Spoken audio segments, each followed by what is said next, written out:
and I can't hold it much longer. Gonna let go so I can be free.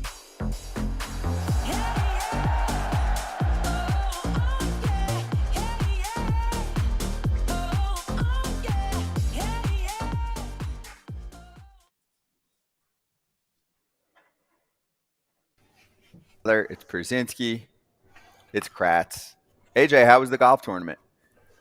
It was good, except for Sunday when it got rained out. But other than that, it was good. It was a good time. They did a great job. Invited.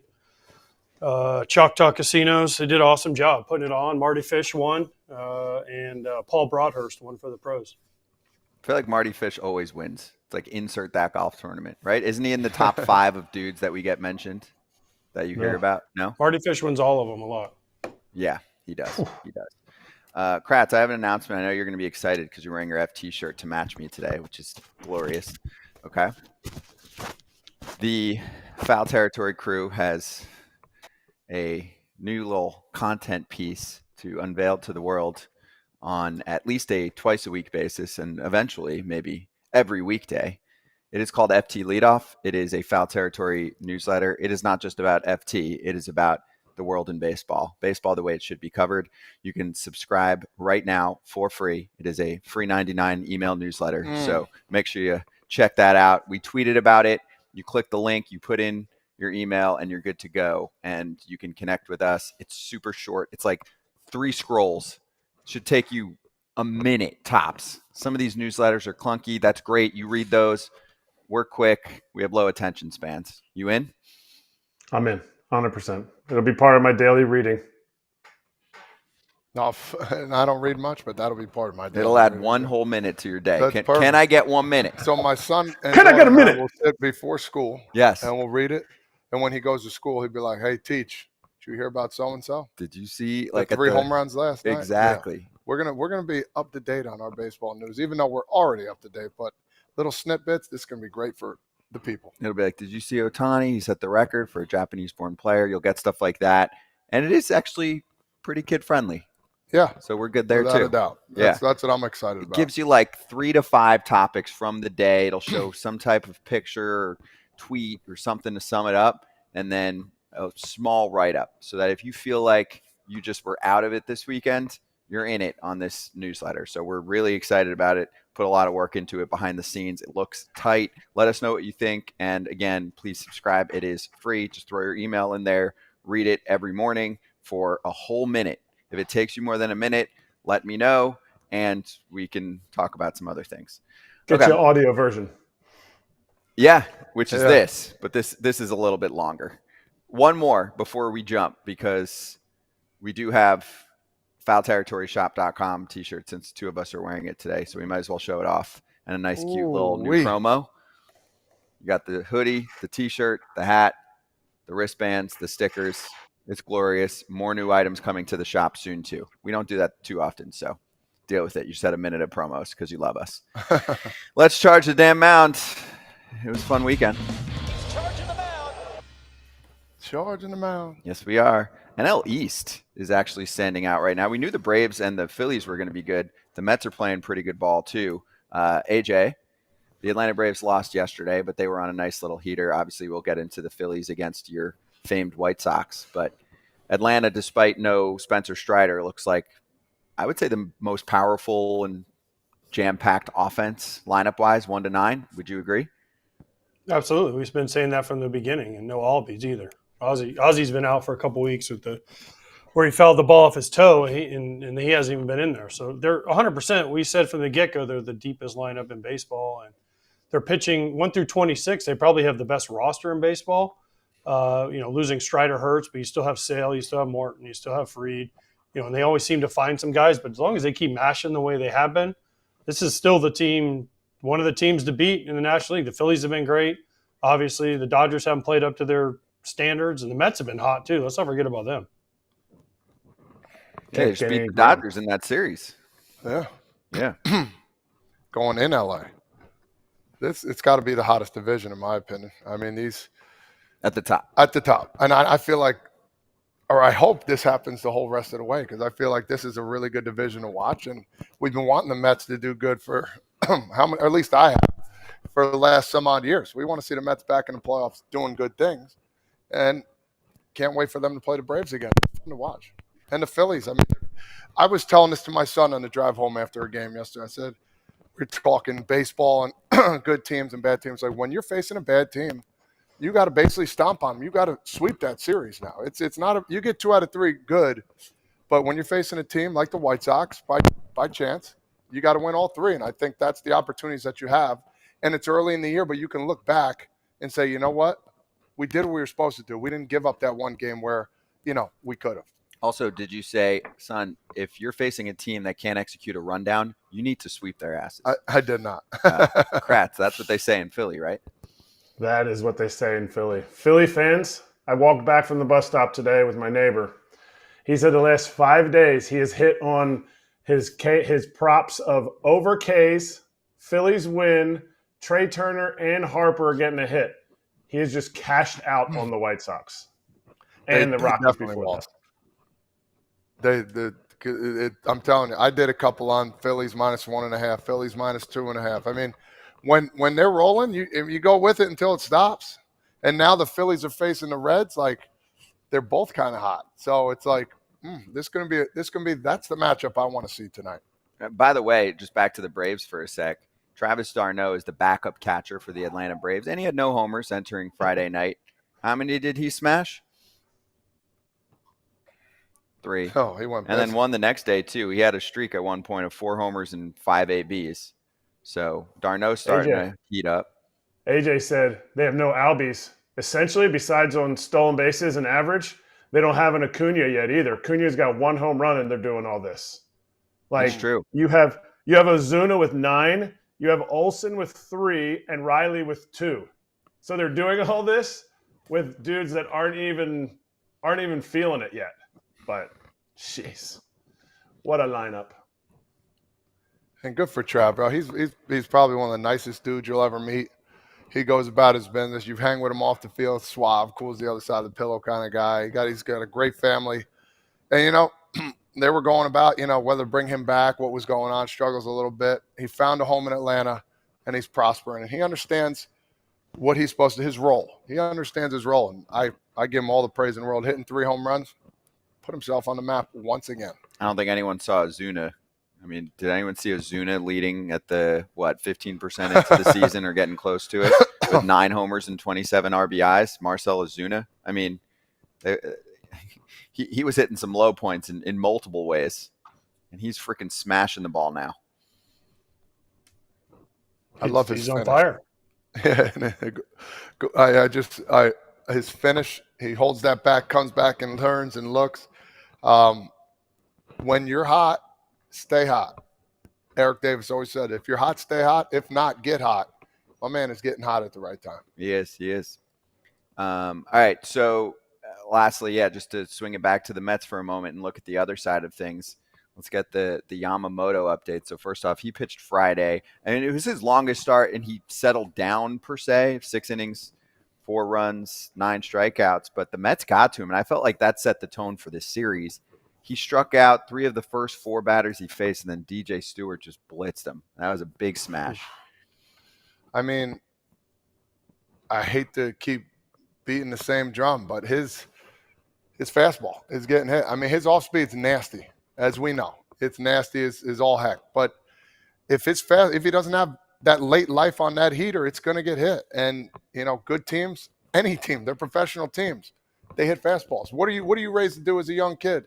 Hit the fastball. That's how you learn. And guess what? As you get older, don't get me wrong, it gets nastier and nastier. But I just need to see more movement on it, more life, and that's the only problem I have with it.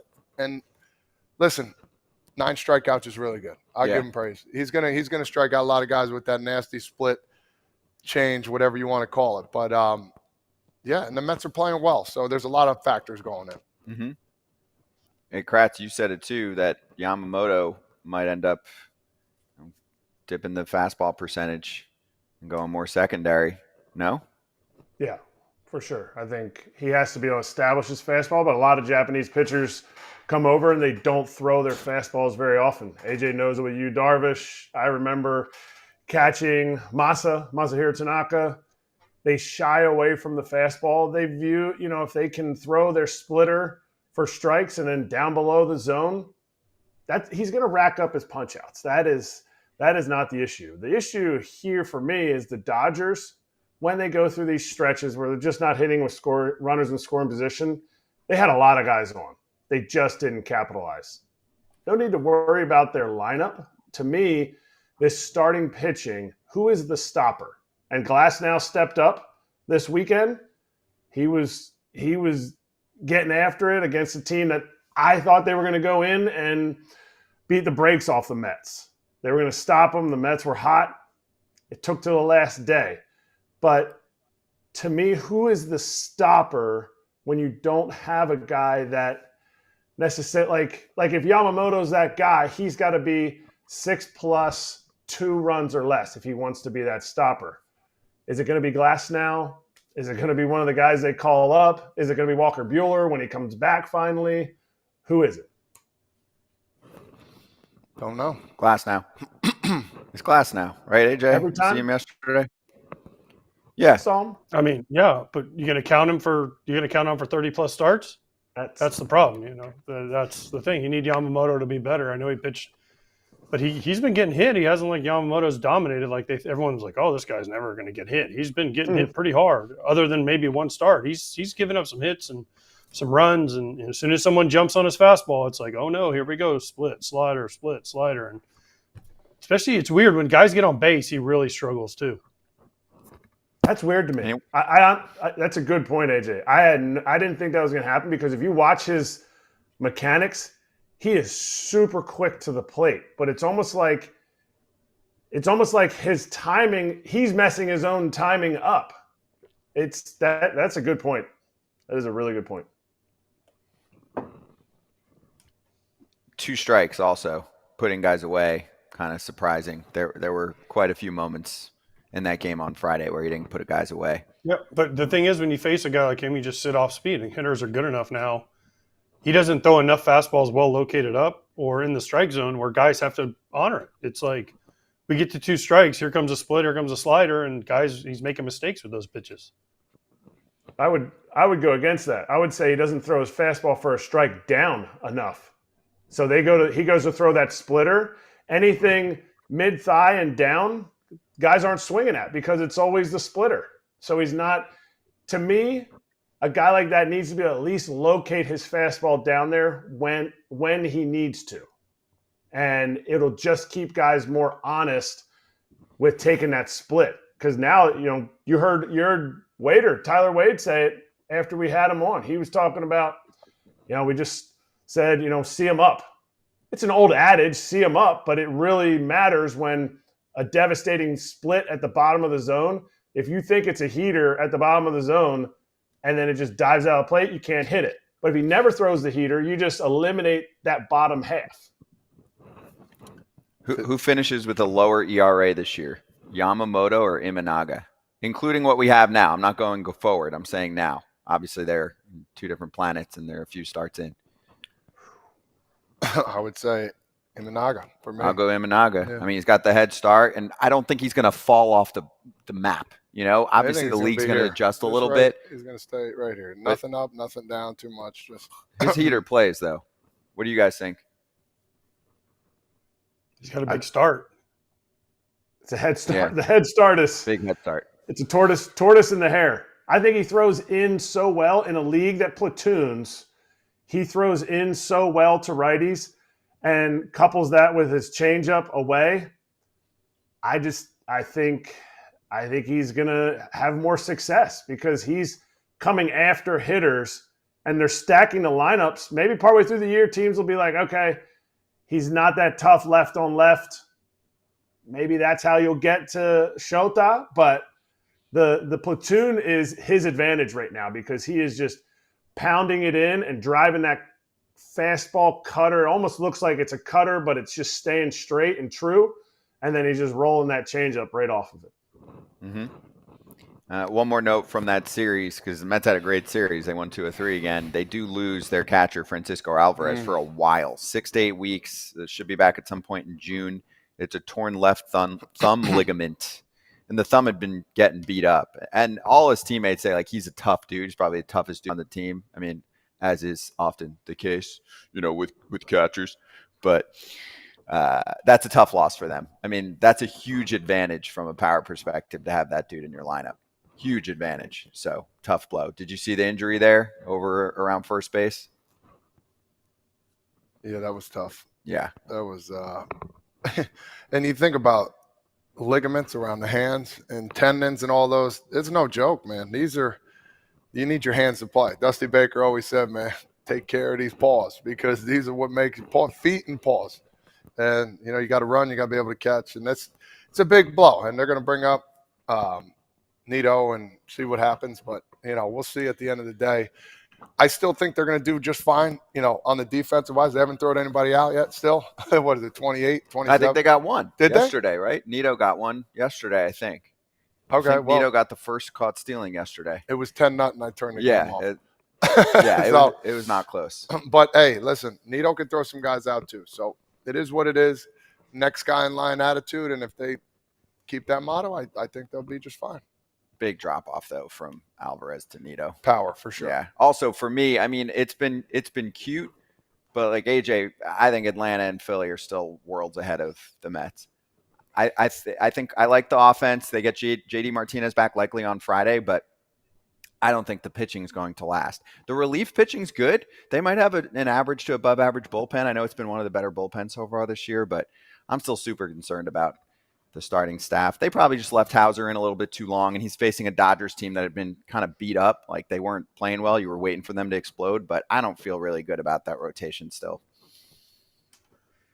They're in a tough division. It's going to be tough, but they're doing better than people thought. So I think, especially with Lindor not doing much already, Pete Alonso's not off to a tremendous start.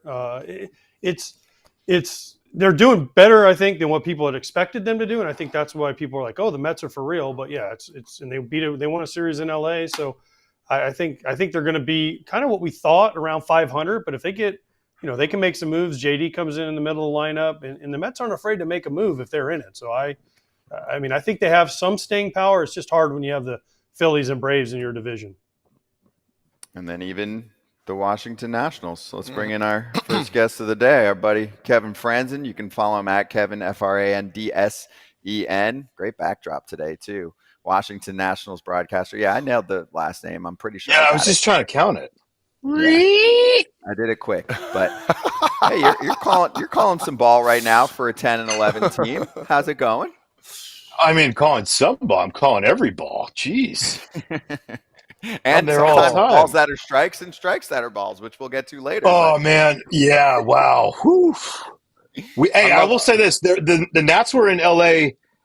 last week, and 3 games there, the Adrian Johnson crew, probably the most amazing 3-game stretch I've seen behind plate. They were awesome. Listen, I love how you call out an umpire, which is in the good way. Yeah. In a good way. That was very nice of you because Thank you. I usually call out the bad. No, that's how I am too. But we got something in common. Hey, they've been in the minor leagues. I want to just go over this one more time with you. They've been doing that thing on the video where they ask, they're like, hey, I think it's a ball. I think it's a strike. You think that'd be a good idea in Major League Baseball or no? Oh, hell yeah. And I think agree. a lot of guys would be all on board. But I just, again, I still find it fascinating to think about who would get them. Who's going to be allowed to? Sorry, Kratzy, me and you, Nope. Guys, you guys are on the side. You guys go over there. Yep. You better be 100% right or you're done. You're done.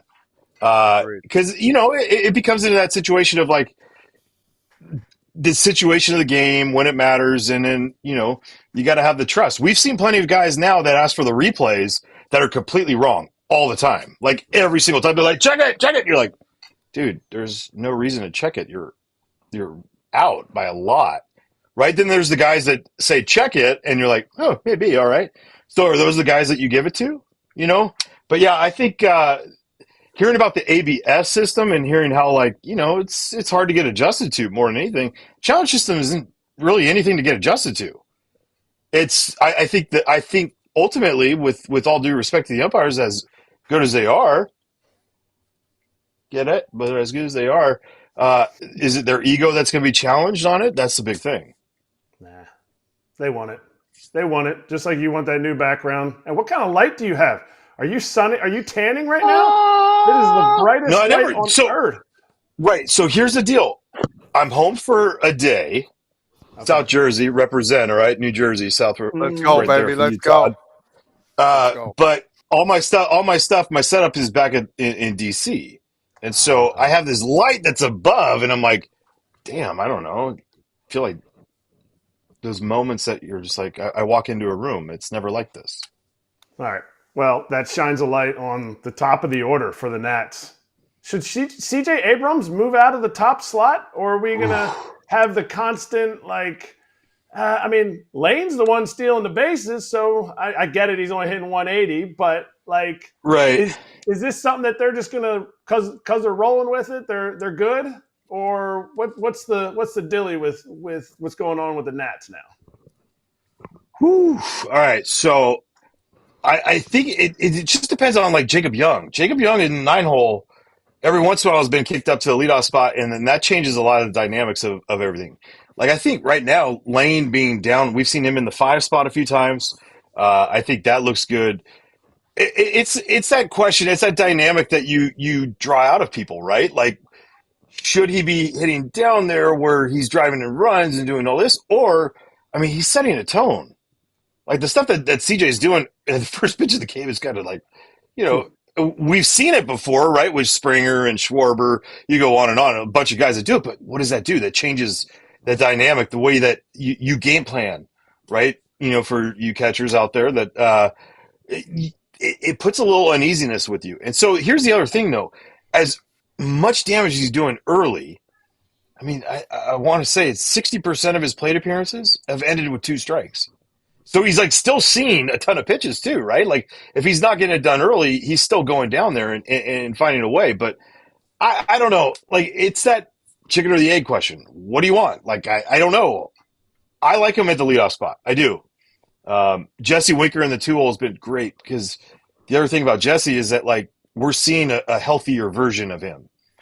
And when you have a 380 career on base percentage, that's not a fluke.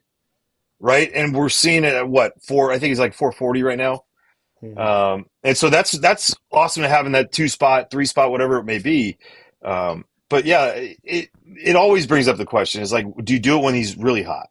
Do you do it when he's consistent? Should he be in the 2-hole?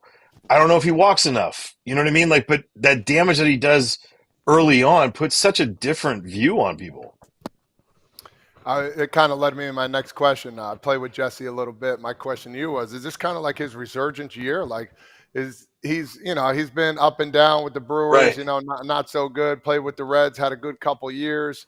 Kind of went off the map a little bit. Now, all of a sudden, batting .328, dominating. Like, has he done something different? I mean, what's going on with him?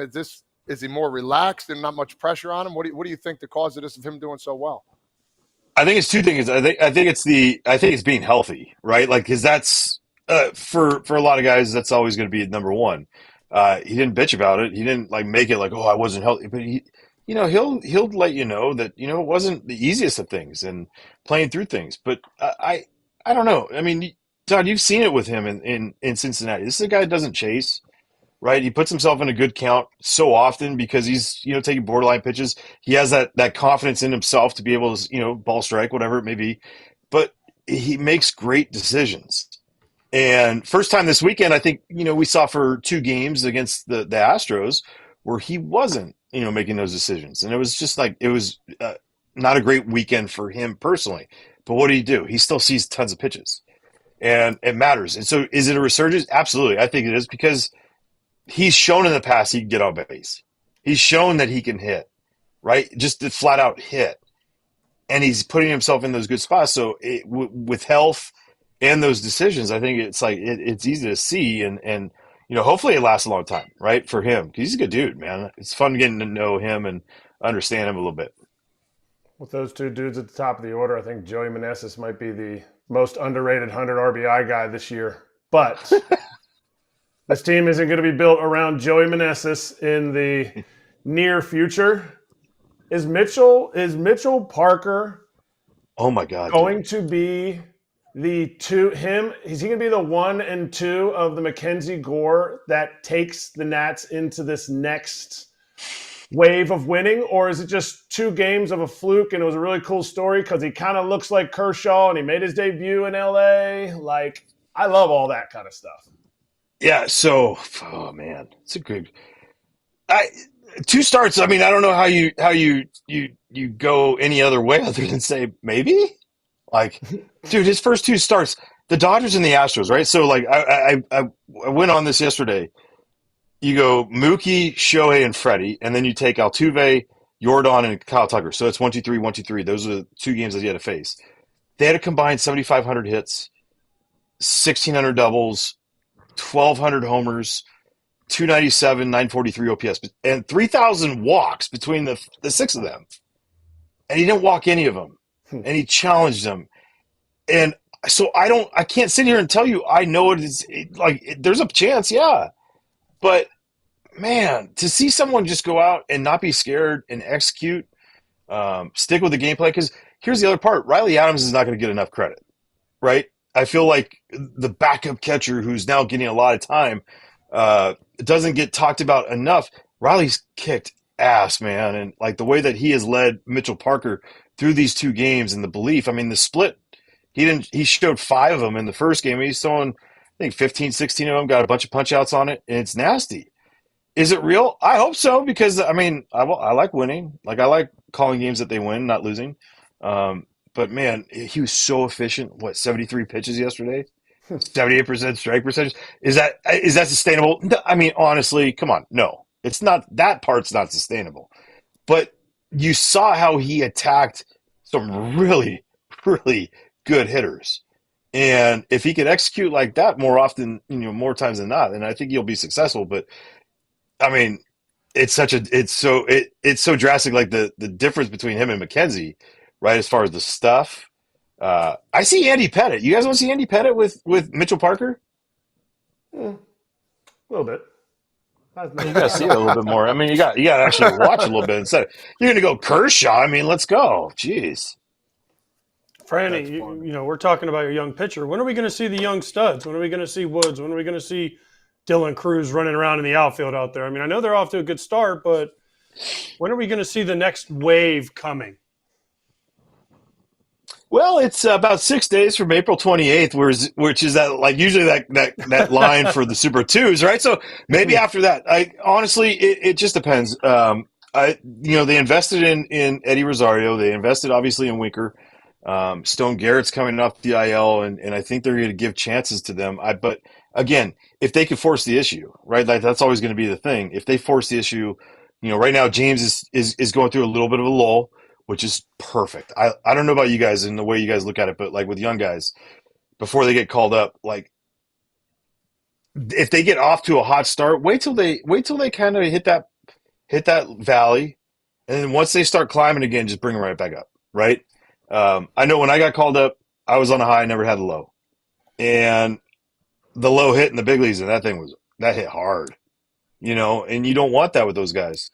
Because they're ridiculous talents in Dylan Cruz and James Wood. That Double-A team's pretty damn good if you look at all the prospects they have there. So I hope soon, just because what we're seeing with CJ, right, in the future and how bright the star is for him. I mean, there's others, and to see them get that experience, not just to get experience, but to try to help contribute to wins. Series wins. I mean, that would be fun to watch and see the development of that. All right, so I love what you just said because I'm a big proponent that guys that just get rushed to the big leagues, they never struggle, right? Jackson Holliday, look at what he's going through right now. He's never been through what he's going, and he's doing it on the biggest stage. As much as we all want him to be great, I mean, he is struggling like nobody's business right now. But he's in the big leagues, so now the Orioles are like, he's never been through this. Do we send him down? Do we keep him here? What do we do? What's his mentality going to be like? Instead of, like you said, like it's good that Wood is going through this right now because he's probably never struggled in his life. And he's like, oh, man, I'm not doing what I'm supposed to be doing. Now I learned how to get out of it. And I like what you said. Then call him up if you're going to do it when he's back on the way up. So then he stays hot and then he can get hot in the big leagues and hopefully never go back down. Yeah, it's I was not a generational prospect, so I understand that. And Jackson Holiday is like you could see it, right? And so it's that balance when he goes for those struggles. It's like what's going to get him out? Sometimes taking that pressure off him. It's not a negative. Mike Trout went down, right? It's not a negative to have a guy sent down and not make it feel like a demotion, but like a just like a reprieve from the whole thing. Like, and the moment he goes back up, right? Like again, he's proven that minor league pitching sucks for him, right? Like that's all it is. So what's the benefit of it too? But at the same time, it's like confidence is everything. We can all attest to that. The moment you don't have it, it is a struggle. And I think with Jackson, with the guys like James Wood struggled a little bit last year in Double-A, but he came out of it. And he had an unbelievable spring training. He took that spring training at the beginning of the season. Now there's that lull. I just see it as being like the perfect time. You watch it as it gradually picks up again in the next couple of weeks, I'm sure, as it warms up out here in the East Coast. I could see it happening soon because, damn it, that guy dude, he's a monster. And he just has this calmness about him that you're like, wait, you're 21? Like, what? And he's just like, I'm good. He has that killer mentality in the box, but it doesn't just show the emotional side of it, which I appreciate because I am the complete opposite, so it didn't matter. That's awesome. I want to go on teams wise here and talk a little about the NL East. You think NL East right now is the toughest division in baseball? No, I think the AL East is by far, like, because top to bottom, there's no weakness, right? And with the NL East, I mean, there's talent, obviously. I mean, the top heavy, right? Like between the Braves and the Phillies, for sure, they could carry the load. The way the Mets have been playing has been awesome. I mean, for Mets fans, but like it's awesome, I guess. But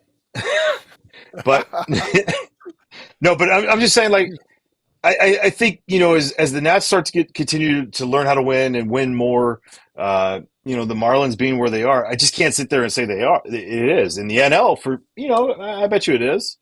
But the AL East is just so strong, top to bottom.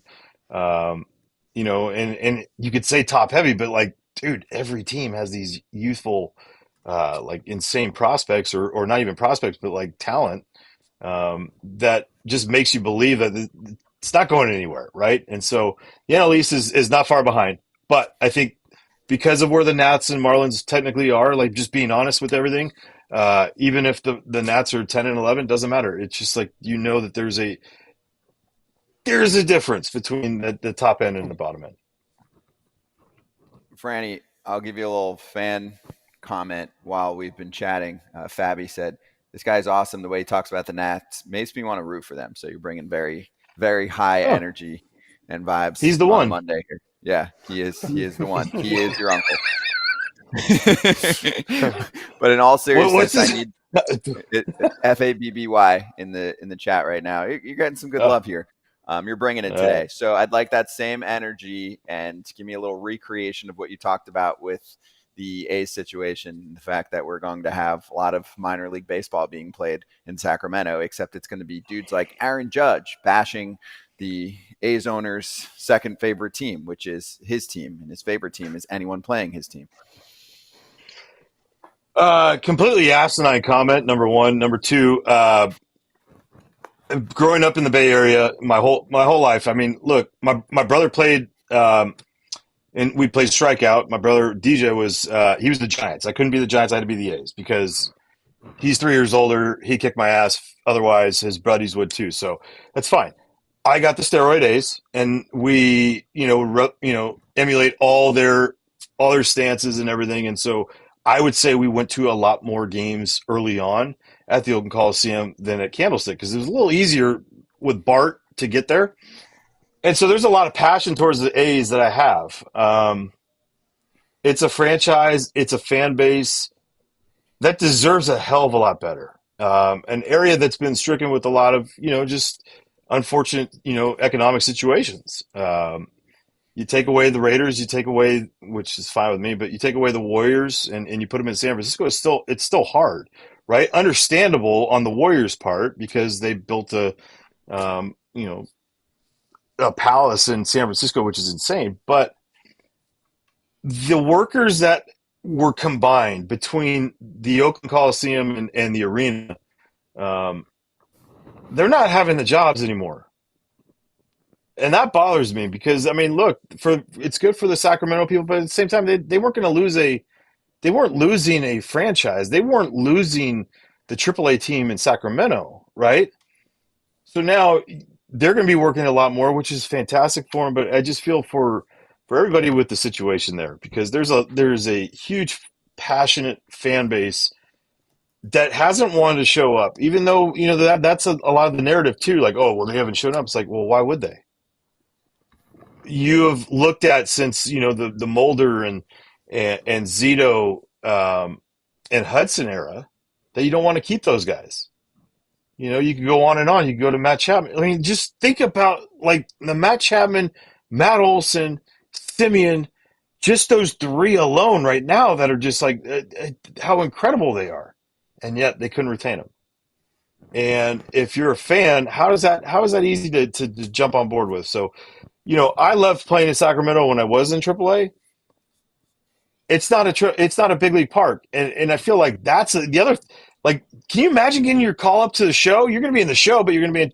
Well, I'm here in Sacramento. Like, maybe you played there last week, right? And it just, there's not that feeling of, I don't know, just being a top dog, being in the big leagues, being there. But I just feel awful just for the situation, because the A's matter, Oakland matters, and having two teams in the Bay Area has always been a bigger deal than I think most people think.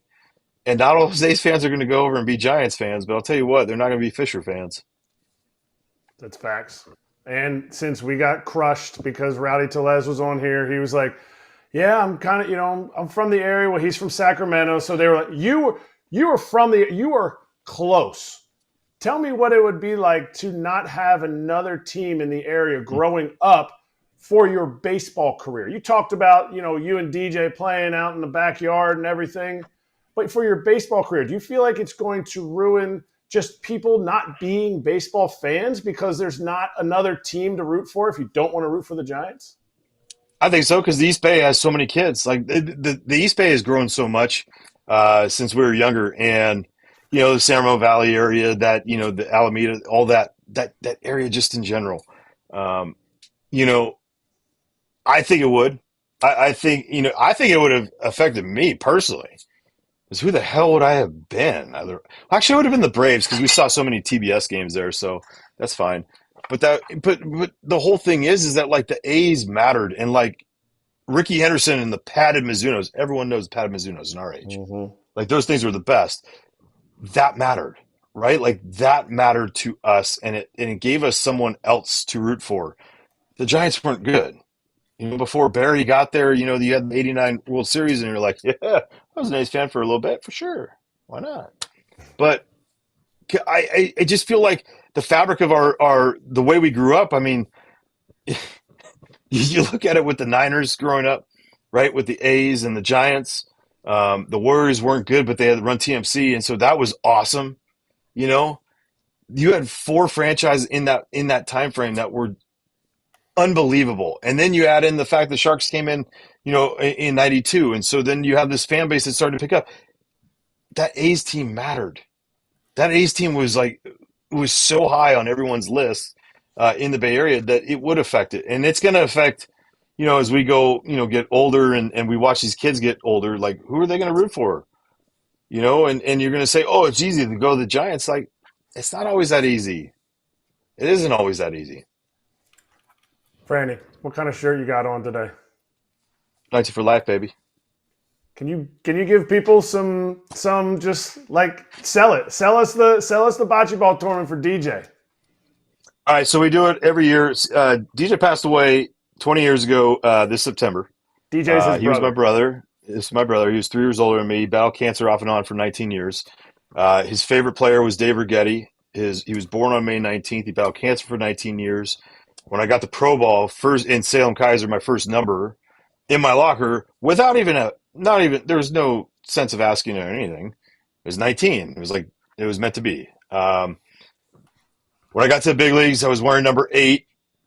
I was so excited to have a number in the big leagues. Nothing happened, but Dave Righetti was our pitching coach, and he gave us 19. So in this time frame, we had started a foundation to, keep his spirit alive, keep the thoughts and the stuff. My brother it's not an understatement to say let's say it's not an overstatement to say that he literally cared about everybody through the face of adversity. And so bringing that spirit, keep that spirit alive was showing that, when things are going wrong, people are going to be there for you. And so we've given back to Stanford Children's Hospital, Lucille Packard at Stanford, quite a bit of money because, again, we're so grateful for all the nurses, all the doctors, everybody that was involved in keeping him alive. We got extra years out of his life, and I got to know my brother even longer because of them.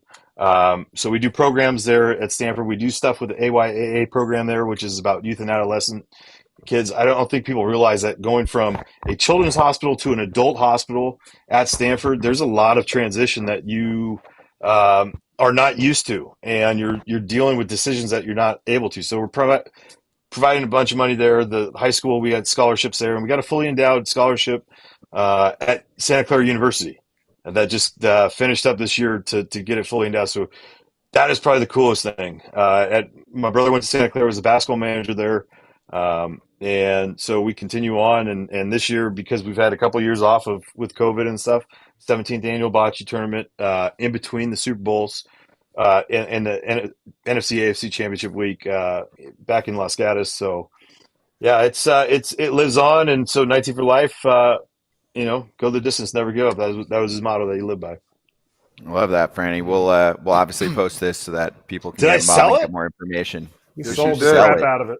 Oh my Yes. gosh. You sold the crap out of this 15, 20 minutes. This is Monday caffeine. You were awesome, man. It's great catching up with you with the whole crew. Well, I appreciate you guys. You guys keep Yeah. kicking ass. Stop taking Thank all you. our You listeners on the radio side, all right? We're not doing any of that. We're not doing any of that. You can definitely put one on one ear and one on the other. And also, we encourage everyone to listen to Nats games if you want this energy. You're literally converting fans, probably some White Sox and A's fans that are going through it right now are like, you know what, I'm gonna spend a few hours with Kevin Frandsen this evening or in future evenings. Well, you're gonna get energy. I know that. It might not be good analyst work, but it's gonna be good energy. By the way, guys, real quick. They yes. surprised me. We got LED lights at the stadium now at Nats Park. Every home run, there's a light show. Eric, you know me with light shows. I know you. I go ape-s. Home runs hit, lights go off, and it's red and white, and I'm just light show. So let's get going. We'll get a rave going. It's all good. Franny was AJ, the you know I'm original. in. He was the Franny, original. Franny, I know guy. you're in. Franny, my kids' high school said that for 3 years. Welcome to the 21st century. They have. I've seen the highlights. Damn My rich little league has kids. that, dude. Yeah, come on. I have mean, we that can when all I- go to when the I hit League a World home run in a Series. You know what I video mean? All right, boys. That's Well, thanks awesome, for having man. me We'll on, look out for it. man. Thanks, Franny. You're the All best, man. Appreciate you. Have a good one, guys. You too. Kevin Frandsen, give him a follow. We'll post some of these clips. Obviously, really near and dear to his heart, that last line about what he's got going on off the field charity-wise. So make sure you check that out and listen to him on the Nats Call with Bob Carpenter. They do a great job. Okay, before we get to That's What He Said, one more topic from Charge to the Mound that I wanted to just jump back to. Friday, Blake Snell against Jordan Montgomery was a bit lopsided. 17-1 was the final score. Kratz, what did I say about Monty on Friday? You said he was going to be solid. Yeah, You said he was going to be solid. It actually is going out on a limb more than people realize because there are a lot of dudes that start late that end up struggling early on. That is a thing. That's a thing for a long time. And for some reason, I just didn't think it was going to be a thing for Monty, and it was not. 6 innings, 4 hits, 1 earned run, no walks, 3 Ks against pretty solid San Francisco Giants lineup. Not great, but pretty solid. And Blake Snell got blasted. So 3 starts and ERA at around 11.5, 23 base runners in 11 2/3 innings. So Monty, Snell, thoughts? I mean, you can. I was going to make the excuse that no spring training, but Monty the same kind of deal. So I can't pinpoint it right now. I know they're both really good. Monty's, as we've seen the last couple of years, it's one of those things. Is he going to be okay? Is Snell going to be fine? I think he will eventually. He's got to get comfortable being in a new home. I've been there before. I know all of us have. Kratzy as well. AJ playing for different teams. Maybe it's a comfort factor. Maybe he's not feeling the ball right. Maybe it's just confidence. I don't know. I'm not sure, but right now it's not that good. But I do feel like knowing his personality, knowing who he is, he's going to be just fine. He had that last year, AJ, remember? First month and change. He was not good. His ERA, I think, was above 5. He said the slider was the problem, and he started relying on other pitches. Slider came back, and he won a Cy Young. Yeah, I mean, I don't think we're worried about him. I just think that Monty also went down and pitched a couple times in the minor leagues. Snell kind of jumped right into the big leagues. I know he was at Team Boris camp and all that, but it's not the same as pitching in games. So Monty's a little bit more of a fastball, breaking ball. Snell needs to have all his pitches going, so maybe it's a feel thing. But I don't think we're that worried about Snell, are we? I mean, it's, a few starts in. Yeah, he's got a high ERA, but I feel like at the end of the year, his numbers are going to be where his numbers are supposed to be. Now, will he have under a 2 ERA? Probably not. But he'll get it probably back down in the 3s. Yeah, I'm not too concerned. Kratz, are you concerned? Agreed. What does he do? He does walk guys, but he commits to his approach. And when you go to a new team, you're like, maybe I can make this adjustment. Maybe I can, as soon as he starts committing to that slider, whether strike or ball, he's going to start getting swings and misses. He's not getting enough swings and misses out of the zone, and the guys right now that he's facing, the teams right now that he's facing, are forcing him into the zone. And there isn't anybody in the game that has good enough stuff to constantly be behind in the count and then throw pitches in the zone to not get whacked. Yeah, and Alex said Snell's here for the playoffs. I think talking about Snell, maybe Monty. But either way, they're both there for the playoffs. You got to get there, though. That's a division. Do they both make it? Do they both make a start in the playoffs? Yes. I mean, if they get there, they will. That's the question, right? Thank you. AJ? I mean, I think I picked both of them to make it, so I'm going to say yes. Yeah. I got them both in. Merrill Kelly scratch, shoulder discomfort. Yeah, that's not great. I mean, but you got to have him. I don't know. Erod's out too for Arizona. I'm not worried about the D-backs, though. I mean, they could swing it too. It's a good team. I think they're finishing in second place in that division. I go Dodgers, Diamondbacks, Giants, all making the playoffs. Padres missing. And is there another team in the NL West? I'm being sarcastic, but Yeah, you are. okay, cool. Yeah, Anyway, we'll get to him in the Rocky Bet MGM segment. We'll get to him in our betting, in our locks. Yeah, we'll pick on the bad teams later. Real quick, also, Fair Territory is out. Just got released, the Monday edition with Mr. Ken Rosenthal, and he talks a lot about Snell and Monty. Talks about the surging New York Mets. And booing Aaron Judge. We'll get to some situations in the Bronx coming up in a little bit too. So check that out. Also download that podcast, free 99. Everything is Apple, Spotify, wherever you get it. And after this show, if you want to check out Ken after Dodgers Territory, please go for it as well. Check out that video. It's posted right now with Ken's thoughts. That's what he said time. Yeah, that's what he said. That's what he said. That's what he said. That's what he said. Did you guys see what Astros general manager Dana Brown said about José Abreu, who sat yesterday 4 for 59 this season, 4 singles, 17 Ks, 3 errors at first base. Brutal start for him last year too. Picked it up a little bit, got a little better as the season went on, but I'll read the quote as quickly as possible. Listen, there's no way to sugarcoat this. He's scuffling right now, and I think he knows it. It's wearing on him. I'm sure it's wearing on our hitting coaches. The frustration mounts, but ultimately, hopefully he can turn this around. I think we're going to have to give him some time off, maybe platoon him a little bit just to see if one of the other guys can get hot and give him some time off. Maybe he can catch fire after a few days off. It's tough to watch when you see him go through these struggles because you know he's such a gamer and he's a competitor. And you look at what he did toward the end of last year. All of that was exciting. To start off the way he's starting off right now, it's frustrating for him. I guarantee you he's frustrated, but he's got to climb out of it, or else we're going to have to mix and match because it's tough to keep going in that direction. That was on Astros radio. AJ, what do? You were with Houston recently. I mean, at some point, there's got to be a breaking point if they're off to a slow start. They got to do something because they're in trouble right now. And listen, I did a Houston game. What was it? A week ago, Saturday, and they were talking about his movement, and he cut it down last year. And listen, he's older, okay. And as you get older, I think Todd and Erik will tell you this: you got to limit your movement because you just can't get back to the same position when you were younger and get away with some stuff. And they said, oh, last year he struggled, and then he found this thing where he limited his movement, and then he went back the offseason and worked on getting all the movement again. And it's like, why would you change back to what wasn't working? And he said, oh, it's just natural. Well, it might be natural, but it ain't working. So you need to figure out a way to get back to what you were doing in the second half last year. I just don't understand why he changed back to whatever it was with his hands. And he was, instead of like keeping him quieter and being shorter, now he's trying to get more movement. I mean, just go back to what worked. Was it because Todd didn't pick him? Is that why he's not doing good? Stop. Because last year, everybody remembers that home run he finally hit to break out of it. We were following it. We were, he ran around the bases. Everybody loves this guy. But when you are in the spot that you're in for the season, for the team, do you think about cutting this guy? Do you think about... No, because he's got another year. There's no way. You got to eat his contract. I get it. But talking about splitting, he's gonna platoon. Which side is he more hot from right now? To me, I think it's not about a platoon. It's about sit him down, work on if what AJ's saying is what he needs to work on it, and then give him another shot because I don't think you cut him.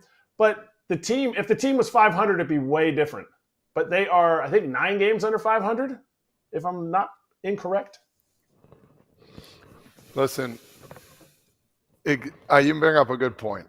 He's been a good ball player for a long time with all the 30 home run seasons. I don't know how many, but it was a monster amount. I think the biggest thing is when you are struggling, you can't bring that to the defensive side. He's got 3 errors too as well. I mean, it's not a lot, but still, every error, all of a sudden, since you're struggling, that error starts to amount. Oh, well, now he's not hitting. He's struggling on the defensive end. So it's just one of those things where he has to control his own narrative. Baseball's hard as it is, and you see some of these older guys not catching up to the speed or, behind on everything else. So 4 for 59, that ain't it. So I think this is the right move. Sit him down, maybe get his mind right a little bit, and try and work his way back in slowly but surely. You guys ever go through a struggle that bad? Start a season or even like middle of the season? What did it say he is? 6 for... No, don't give him that many. 4 for 59. 4 for 59. 4 for 59. 068. You guys ever go through a struggle like that? Do you remember? My last year I did with the Pirates. I was 3 for 30, I think. Okay, so you're not even near cut. that. I got cut, though, after that. AJ, you ever struggled that bad? My last year I did, yeah, same thing. I don't remember. I don't think I ever – I mean, it was more like a 2 for 20 here, and then you get a few hits and you'd have another one. Right? It was never this.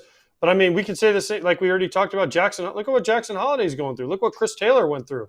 So right? When we had the Astros game last week, he hit a double and everyone was like to right center. Everyone's like, all right, José Abreu is back. And then it just hasn't gone anywhere from there. So the problem is, what do? They're not going to want to eat the money. You put them on the IL and say, mental fatigue or, hamstring or whatever they can say and give them some time and maybe send them on a rehab assignment for a week and try to get some at-bats. But I just don't know what you can do with him if he's not playing defense well and he's not hitting because they brought him there to hit. And he's not doing it. He hasn't really done it for 2 years. He did it for a half year last year. But it's been, a year and a half of this. And for, less than half a year, he's been good. That kind of exactly what you were saying is what I was getting to. What do you think is worse or tougher? Jackson Holliday going through this or José Abreu going through this? I was never a prospect, so I don't know. Like, as soon as I got called up to the big leagues, I was like, But so it's different. You guys were established stars. When you struggled at the end of your career, were you like, you know what, this is the end? Where if you would have struggled at the beginning, would it have been tougher? Yeah. In the beginning, I think it's tougher because you want to Well, make listen. a name for yourself. Listen, I got called up in 2000 for the last time, and I think I started like 1 for 18. And I was Beginning like, of oh, the season? gosh. It was like in the middle. It was like in Okay. August. But it was like Yeah. I get called up. I was killing it in AAA, and I was like, all right, I get called up. Here's my shot. And I start out 1 for 18, and I was like, man, I might never, what if I can never do this? And then we faced Steve Sparks, and I got 4 hits, and I was off to the races. And the Hall of Fame career. That is so true. That is, seriously, that is like what you just said. Maybe I will never be able to do this. You've killed AAA. How many people have killed AAA and never had an established big league career? That, to me, I think what Jackson Holliday is going through is tougher, but it's an interesting conversation. A good point here by John Michael. He said, you guys just talked about Ozuna. He was one of the worst hitters in baseball at the beginning of last year. It's a good point. He had a bad first, month or so. And in general, he was just declining significantly, and now here he is again. So it could happen. And Abreu was great, at least for points of the playoffs. Remember, he was a force again, too. So we'll see. There's time, but eventually you got to do something. I mean, and also eventually age does catch up with you real quick. A couple just standout fan tweets because, they got attention. We'll give them a little love. It's more in jest, but. Well, what do they – okay, well, let's ask the question. If you're the Orioles, what do you do with Holiday? He's 1 for 30. And Westberg's banging. I mean, Westberg's earning his spots. If you don't like his defense at second for Westberg, that's why you brought. To me, I think you give him a shot to go back down and just get his confidence back. Maybe I don't know. I'm not saying it's going to ruin his career. No, not yet. No, I wouldn't bring him down yet. What's the line? Is there a line? I would give him to 100 at bats. And what if he's 2 for 80? Now we're in trouble. We're going down. So then you're not giving line. him. I'm saying, what's He's your gotta managerial line? He's got to start producing. But if he's like a 1 for 4, 1 for 3, 0 for 4, 2 for 5, like he's. But give me your number. Like if he is, give me a number where you're like. So he's 1 for 30. I would say. He's 1 for blank. I would down. give him another week. Okay, so that would get you, say he plays 7 days. 5 games, About and 25 to 30 at bats. Okay, If he's 1 for 60, he's out. Oh my God. What about 1 for 50? AJ, what's your line? Well, Robin Ventura went 0 for 40 something to start his career, and they never sent him down. I mean, he turned out That okay. worked out. It turned out very okay. He turned out all right, but I think he was like 0 for 42 or something his first year when he first gets called up.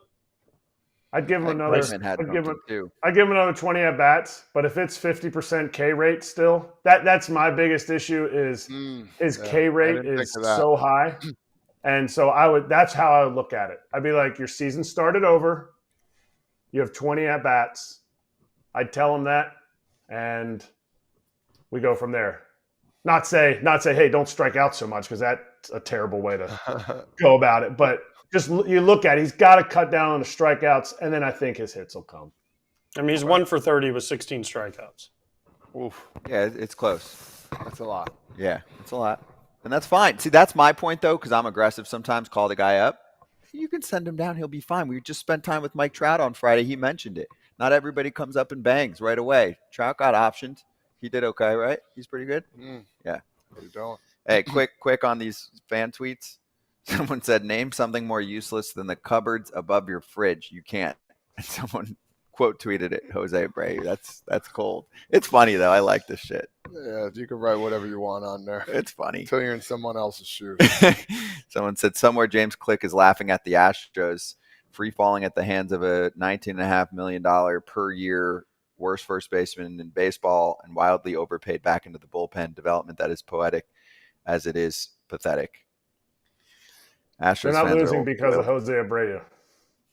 They're not losing because of Josh Hader either. I will still keep Josh Hader for the back end of the bullpen. If this team makes the playoffs, you're going to be happy about it. I do think that the Click situation was messed up. That we launched just months after that, so we didn't get to cover it. That shit was wild.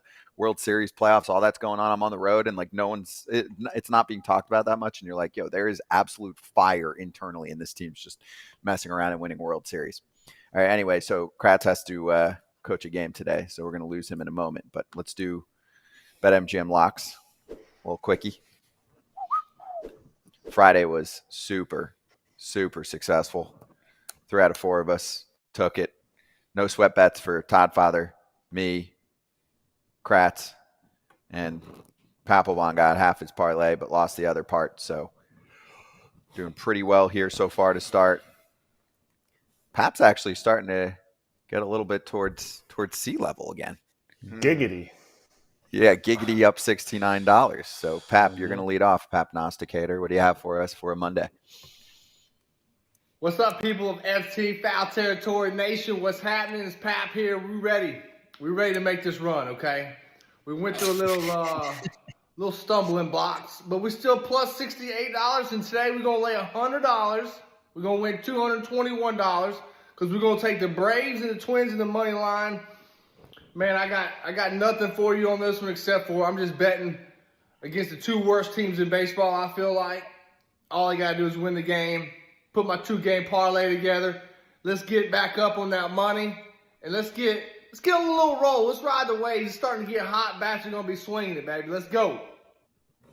Pap's a parlay guy. He picks 2 games. That's his thing. You know, everyone's got their thing. Yeah. Kratz with his K props. You go, Kratz.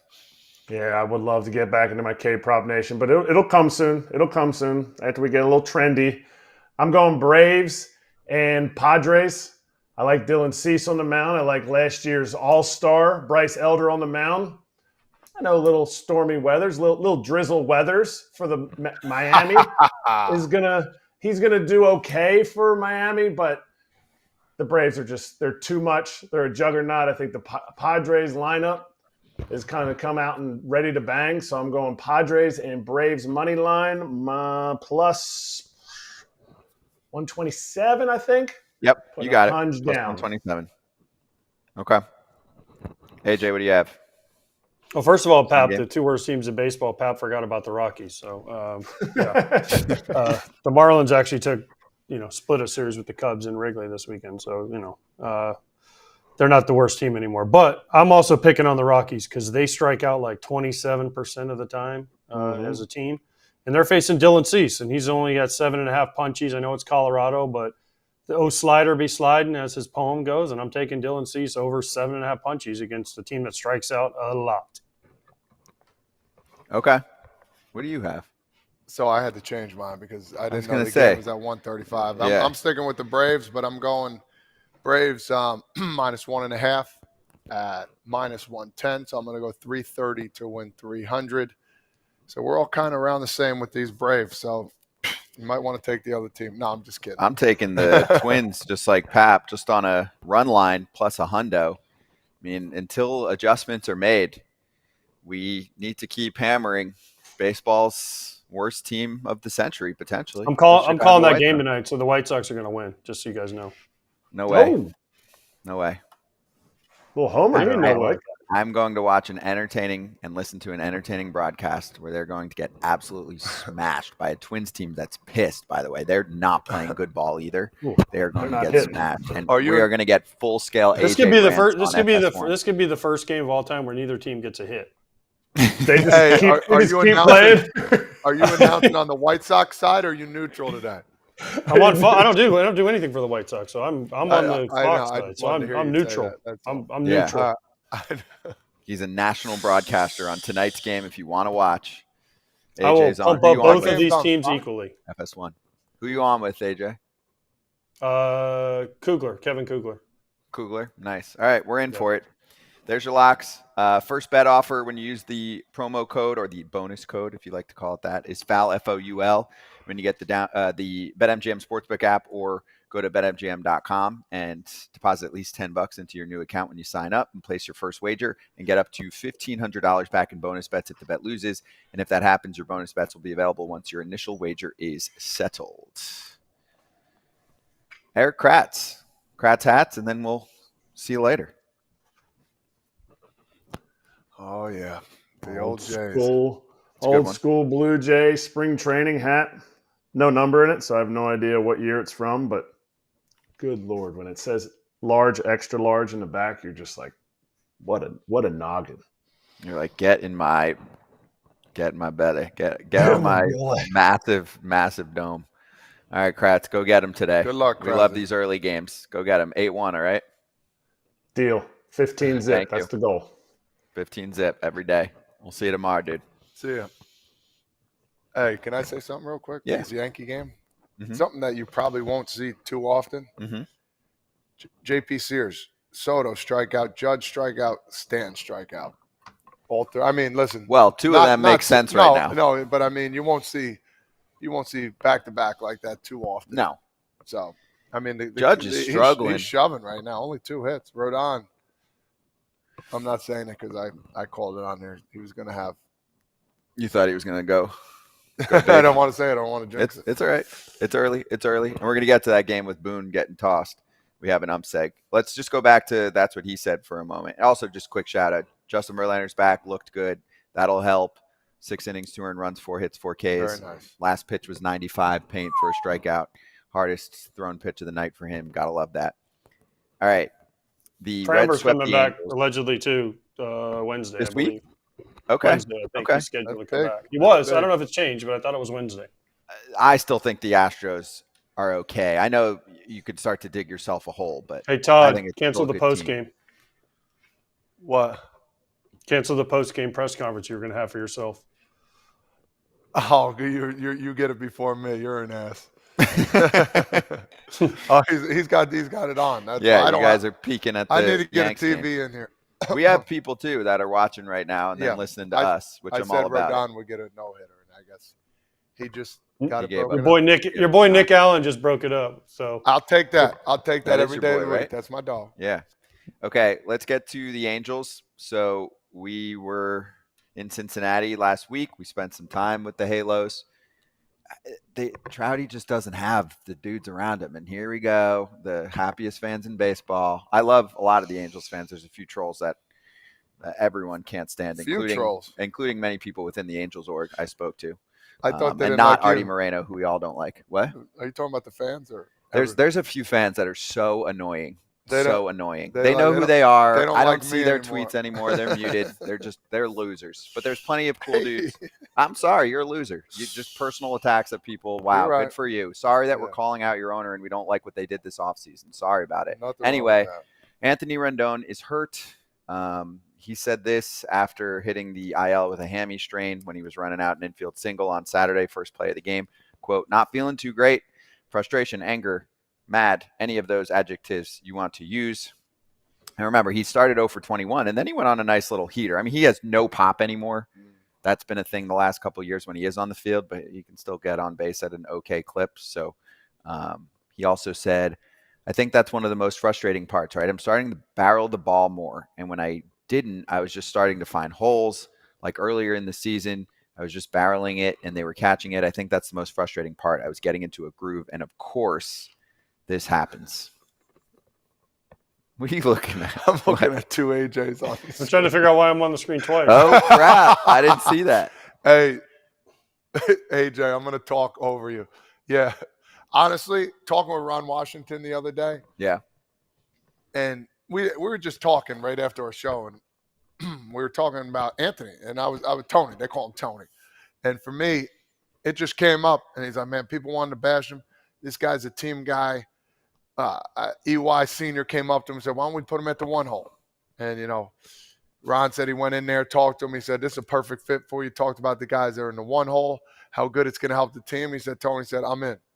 He buys into the thing. Trout talked about him, how good of a teammate he was. I love playing against him, talking to him at third. We're both third basemen, shooting the shit about, where to play, what to do. I feel bad for him. I do, because he was just starting to click a little bit. On base percentage was climbing. The average was climbing after going 0 for 21. The guy's a stud. I root for him. And, to see something like this, he's been injured a lot now for the last couple of years. So this is a big setback for him. And they were kind of grooving a little bit until they hit against the Reds. So another tough blow. But, yeah, I love the guy. I think he's a solid dude, and it's just unfortunate. Sam Blum said the Angels never really addressed their infield depth issues this offseason. Surprising for a team that said it wanted to compete. It's left them in a precarious position. All they did was sign up bullpen dudes in the offseason. Everything else was pretty much okay. I'm obviously The one exaggerating they a little signed bit. is hurt too, by the way. Yeah, you missed it, AJ. You were out, but we brought back a 2-minute clip from the offseason because I was talking to someone about this on the weekend. I said, we're pretty positive about signings in general. Usually a team adds, we like it.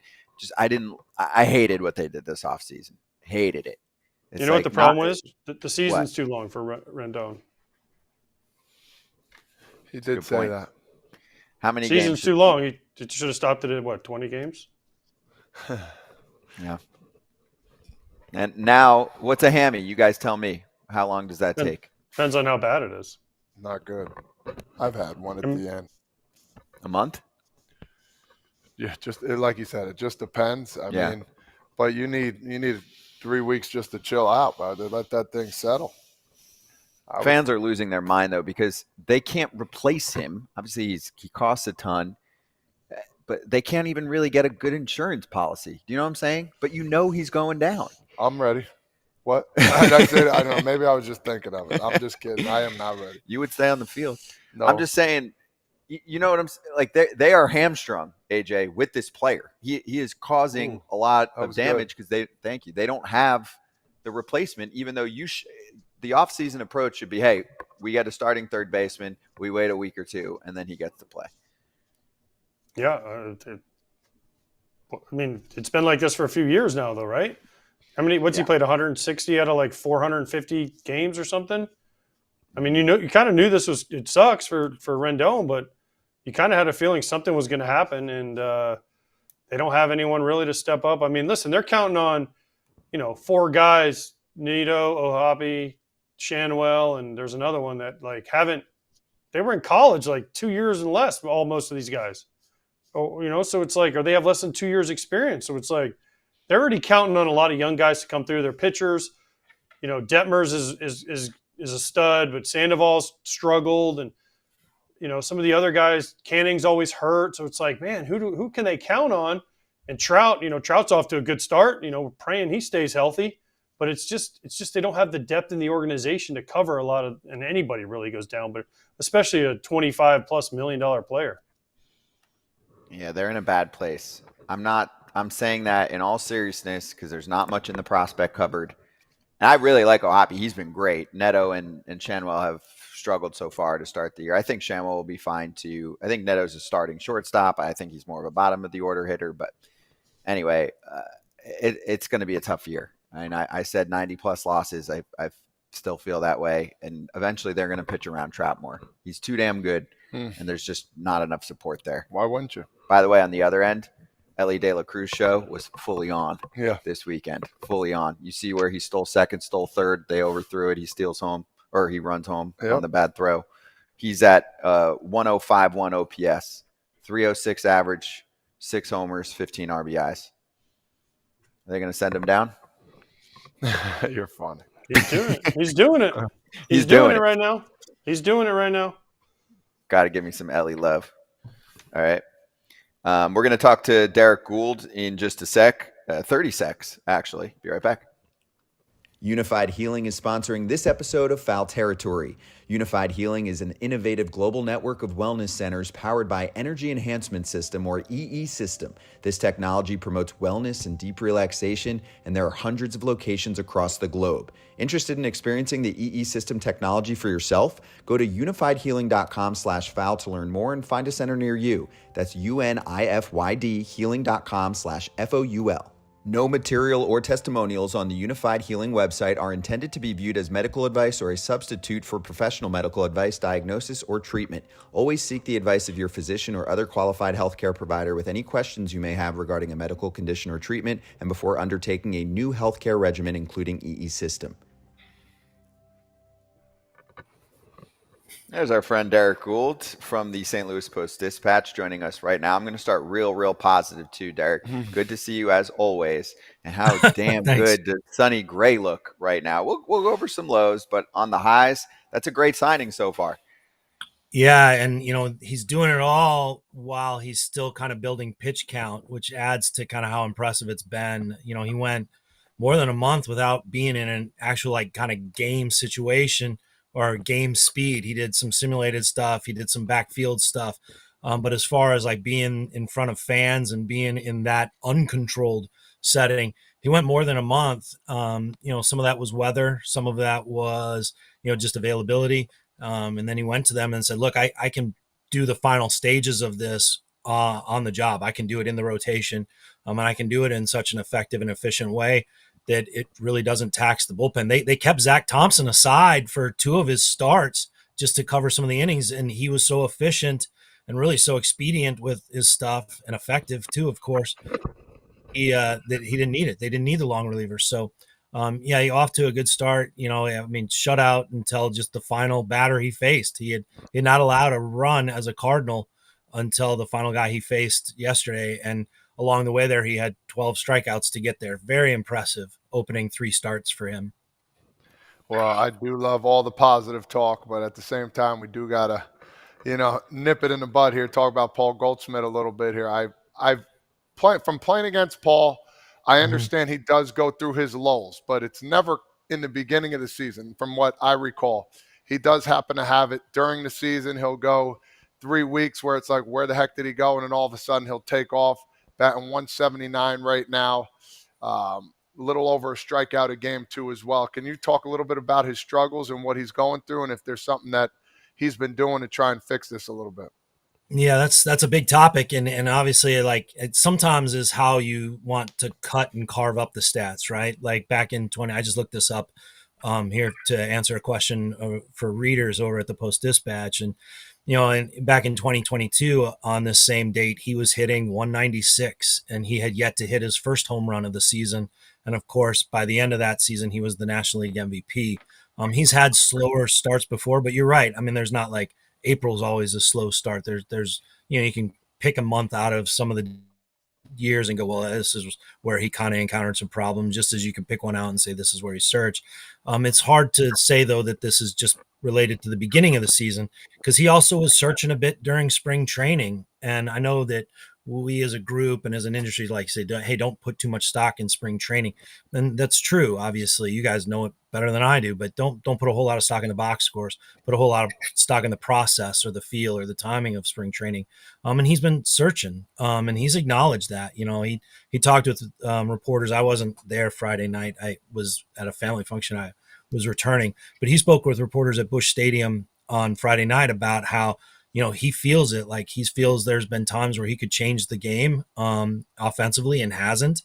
He was pretty honest and blunt and somewhat brutal on evaluating his own play. But then like added onto this, like, look, there's a lot of work being done in the cage to find that timing, to find that swing, to find that feel, that Nolan Arenado seems to have done. It wasn't 2 weeks ago that he was also searching, then hits a home run in Arizona and really has taken off since then. Goldschmidt is looking for that same kind of return on the field for the progress he feels he's making off the field. And a lot of that has to do with, pitch recognition and timing, which just is something that it seemed like he was searching for in Florida and brought into this regular season. Derek, you know what you should have him do? You should have him get one of those giveaway hats the Cardinals had the other day. And like Lance Ward? Yeah, like Lance have one of those. Exactly. Yeah, give him one of those and have him take batting practice or something. If you haven't seen it, it's like a cardinal head with the little feet hanging down. I mean, I kind of got to feel like I need one of those. So, Derek, when you go to that was their City Connect hat. I was told no. You were told no? That's not the City Connect hat. No, they have a different. That'd be awesome if it was. And hitters had the little, feet dangling in front of their eyes. It'd be awesome. But what do you take away? I mean, from this past series, yes, Sonny Gray pitched well, but they also got swept by the Brewers. Mm-hmm. Yeah, in Busch. So what do you take away from that? Because going into the year, the Cardinals were the favorite, and everyone's like, "Oh, the Brewers are down," but Cardinals are 9-13 again in last place, and the Brewers are kind of starting to, they're putting distance between themselves and the Cardinals, and we're not even into May yet. Yeah, they didn't really take the chance to make a statement as to where they expect to be in the division. The Brewers played better baseball. They played more opportunistic baseball. They found ways to find runs. It wasn't like there were, with the exception of the one game where Miles Michaelis did not pitch well and gave up a lot of runs, there weren't a whole lot of runs to be had in the other two games. And the Brewers just proved to be more advantageous, more opportunistic. They just played better baseball. And that used to be the hallmark of the Cardinals, and they want it to be the hallmark of the Cardinals again. But I think, without much offense, it's put such an emphasis on everything else being so perfect. And it's the opposite of what the Cardinals expected. The Cardinals expected their offense to be able to carry this team a while. They thought they had a really strong and deep and diverse mix of OPS and OBP and slug offense. And they thought they would have depth too when you look at what Jordan Walker in his second year could do, but he would be in the bottom third of the lineup. What is expected of Lars Nootbaar, and he's only just back from the fractured ribs he had in spring training. They thought that the offense would be good enough to carry them at times and maybe overcome other areas where there were mistakes. Instead, it's left them to have to play the zero defect precision baseball elsewhere to win games, to create runs, to conjure runs. I mean, there was a game they won where they scored 3 runs and only one of them was the result of a hit. Otherwise, it was sacrifice flies, sacrifice bunts, walks, a catcher's interference involved in it. So the Brewers they were sharper, fine-tuned, more opportunistic. And I think the Cardinals, certainly this was their first division series. It was at home, weekend series, a lot to like about that. They had a chance to announce their presence in the division. And instead, they just had more of the same from last year, and that's left them pretty frustrated.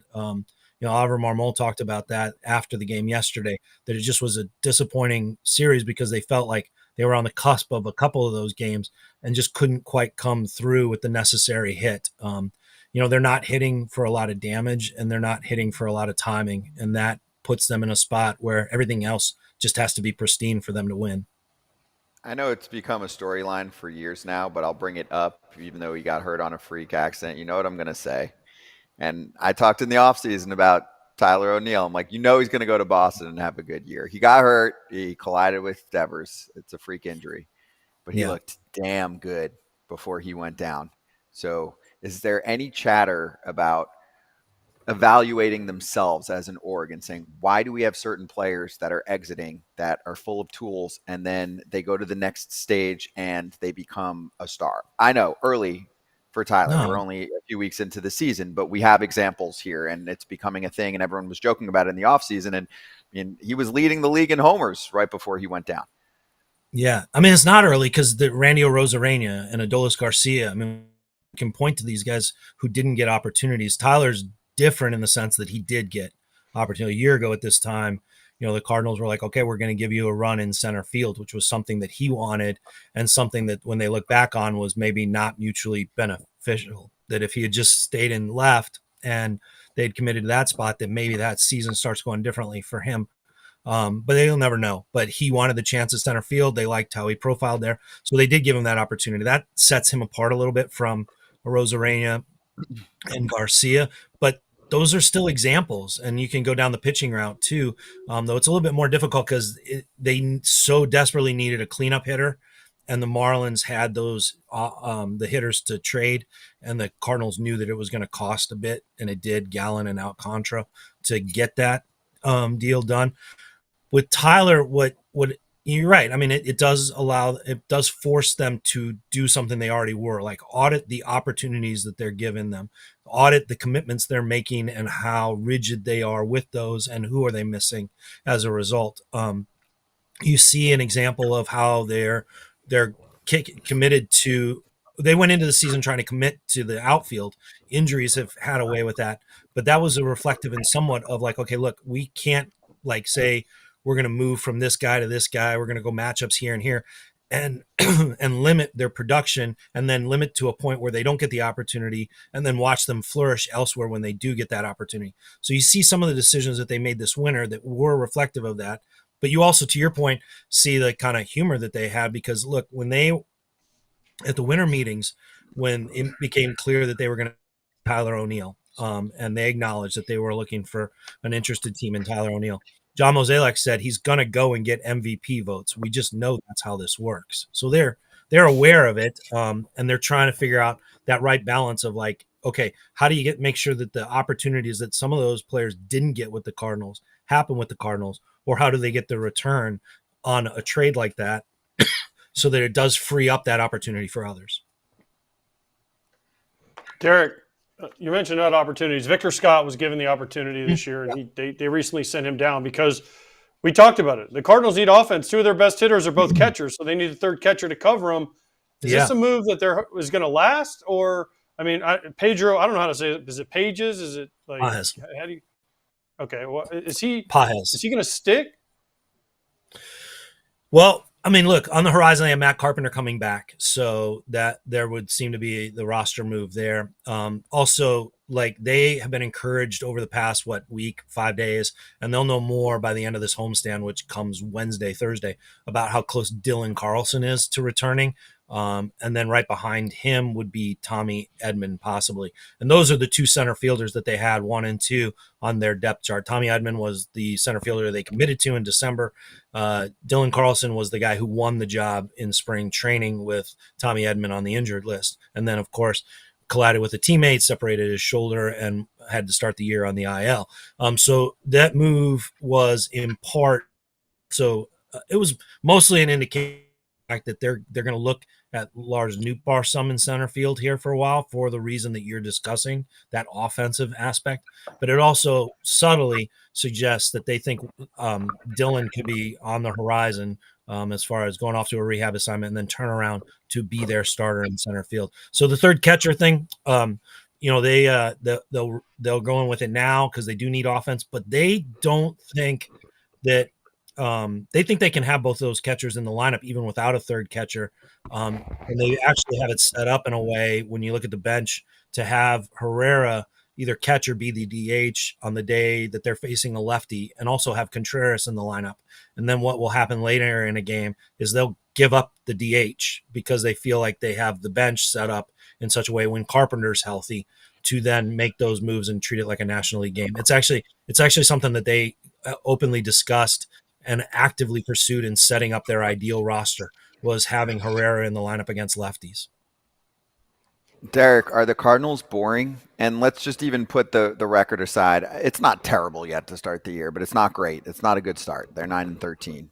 Last year, I felt like power rankings, number one most boring team was the Giants. You would hear it from other fans too, and their fans were certainly complaining about it. And some of that had to do with the way that they were operating. They switched their processes with a different manager. Do you feel like the Cardinals are up there right now? Just not a lot of flash in any spots, a lot of kind of safe players, or is that unfair for fans to say?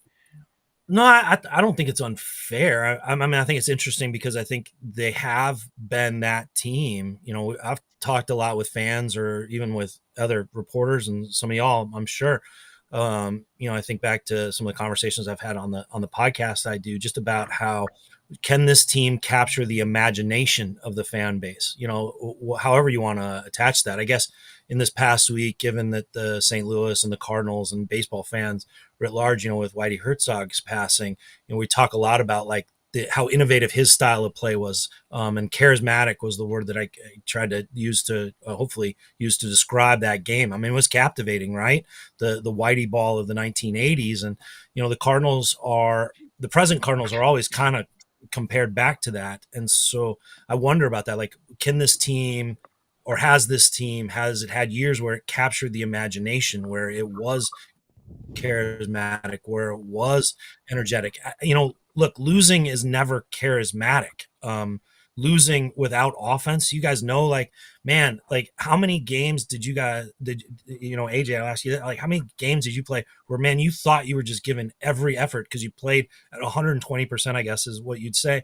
But because the offense was kind of sluggish, it left it feeling like kind of lagging, right? Like it's not a lack of like oomph that leads to it. Sometimes it's a lack of offense that just gives off this perception that it is dull, because a lack of offense is dull.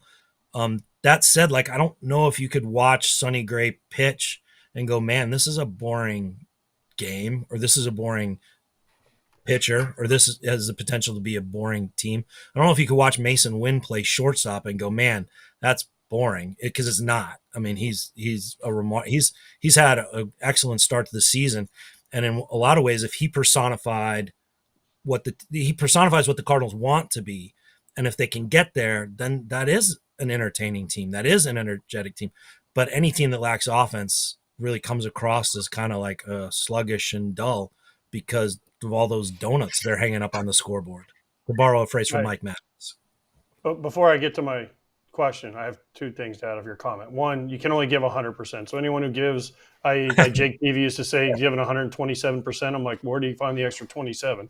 I don't know. You can figure it out, Derek. Let me know. I mean, you can only give everything you've got. You can't, unless I can take some of your energy, then maybe I can get there. But, and then second of all, you're talking about, boring team. Yeah. Guess what? You can have the best team in the world. You can have the funnest team in the world. You can have the most, chemistry perfect team in the world. If you don't get any hits, you don't score any runs, everyone's like, this team sucks. It's boring. So what you said there, totally agree. And then my real question, though, is Jordan Walker. We haven't even talked about him. He's struggling. I mean, the numbers are the numbers.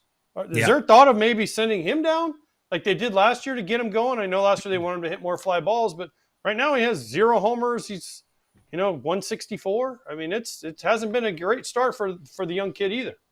Yeah, they're balancing that, and it is part of the. I mean, they can send him down, and they can get him a bunch of at bats there. And they talked here recently about what he's doing away from the field and where they're seeing steps made and progress made there, and he's not seeing it translate into the games. Back to Mason Wynn as an example of it. Some of the things that Mason was working on in spring, and working on in the cage and working on with hitting coaches, is now translating into games. Jordan just hasn't had that same experience yet. And it has to do with being open. It has to do with, lifting the ball, getting the ball in the air. They know that he has the ability, because of his size, because of his strength, because of his swing, to generate exit velocity. You don't have to go chasing it. He can generate it. So it's a matter of like, get the ball in the air on lives. And that's where damage kind of manifests for him. It's there for the taking. And they're all working with him there. And, part of that is how closed off he is at times, how open he is at times, getting that consistency. In the heat of the moment, especially when you walk up there and you see that batting average up there, you fall into some comfort, right? You fall into the swing that you're comfortable with and not necessarily the swing that you're working on. And so it's come down to, it's an ongoing conversation, but you hit on exactly the dilemma that they're at. What's best for him? Is it best for him to continue to work with the coaches here and then have to go into games and face the world's best pitchers? Or is it best for him to go and just get some confidence and work through things in the minors? I don't think there's a real clear-cut answer, especially when, what they're asking him to do is perform and produce at this level. And he needs the positive feedback of doing so to kind of reinforce that the work he's done and some of the improvements he made are going to give a net result for him. And it just hasn't happened yet. They see signs of it and are hopeful that it does translate to the games. If it doesn't, then it's back to your question, where best for him to pursue that. And at time does he need just some positive reinforcement? And is that, just production, just to take a breath and go, okay, no, I can do this. In some ways, you were asking about Victor Scott. He's going to get that. I mean, he went straight from AA to the majors. Now, having been in the majors, goes back to AAA, gets some positive reinforcement, gets some production, steals some bases, gets on base, all those things. He'll probably be a more, that will be reassuring and that will be positive for him. Where does Jordan get that? That is a part of conversation for the Cardinals. On this show, he's got to come on the show, 15 minutes, just have a good laugh with these guys. They can all talk about their struggles at some point in life in the game. And just put the smile back on the face, have fun out there, remember how good you are, all that. So hopefully at some point it'll turn around for him, Yep. Absolutely. I mean, he would be a junior in college at this age? Yeah. He was 22. I mean, just to put that in perspective is, some of the swing changes and stuff that he would be working on, he would be doing so with an aluminum bat against college pitching, and instead he's doing it with a wood bat against the best pitchers in the world. I mean, it's a lot to ask. In year 2, nonetheless. I mean, he's already 2 seasons into the bigs. It's crazy. Derek, great to have you as always, dude. Thanks for swinging by. Read everything from Derek, both on Twitter, whatever you call it, and in the St. Louis Post-Dispatch. Derek, good to see you, man. Great to see you guys too. Thank you very much. Have a great day, guys. Thank you. You too. Have a good day, Derek. See you soon. All right, so we have a new segment because the world is demanding it, and so are the umps, and it is called Ump Show. Steer right.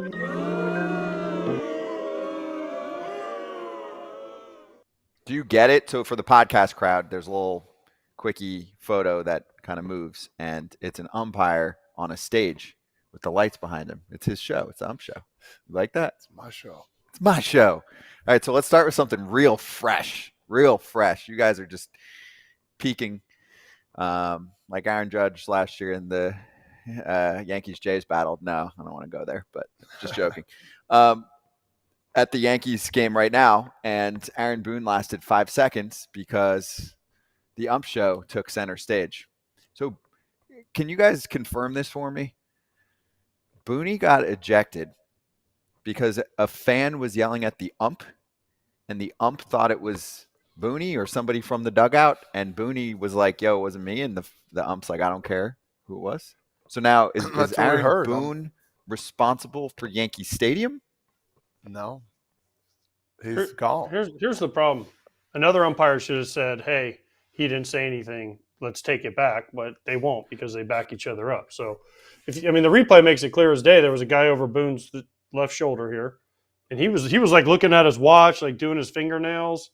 And then all of a sudden, Hunter Wendelstedt's like, see you later. And he's like, I wasn't even paying attention, really. So there's got to be a better way to do this, right? Another ump's got to step up and say, listen, he really didn't say anything. Hunter, man, he's been ornery as he's getting older. So I don't know. Yeah, it was a guy in a blue jacket, they said, that screamed something out. Somebody's got to go, man. They pull the trigger so fast. What happened back in the day in argument when guys are beaking each other? When I mean beaking, their hat would be in their face and hitting them. Blah, blah, blah, blah, blah, blah. Let them get their piece in. Like, God almighty. So sensitive. I don't know if this is new rules.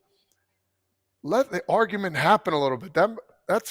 I like that. That's baseball. Booney, and it wasn't even him. What's he supposed to do? He's responsible for everybody now? Just sensitive. You know how many people say dumb shit? Now it's his fault? Umpires are just too sensitive. Does it feel, AJ, like it's heavier this year, or we just always have this? You know, does it feel like there's just more coverage? There's more coverage. Okay. Twitter, Instagram, a million sites where they do this. So I think, our show, it's just there's so many things that are happening. By the way, I feel like that light above me, I should turn on. I'd be like Frandsen and I have a light right on my head. Maybe give me a halo. Yeah. But it's I don't know. I just think there's more coverage of it, and now people are just paying way more attention nationally than what they did. It used to be like, Whitey Herzog got ejected, like Derrick Goold was talking about, and you're like, oh, you'd read about it in St. Louis. But now with all the national stuff, the social media, everything is just getting blown out of proportion now.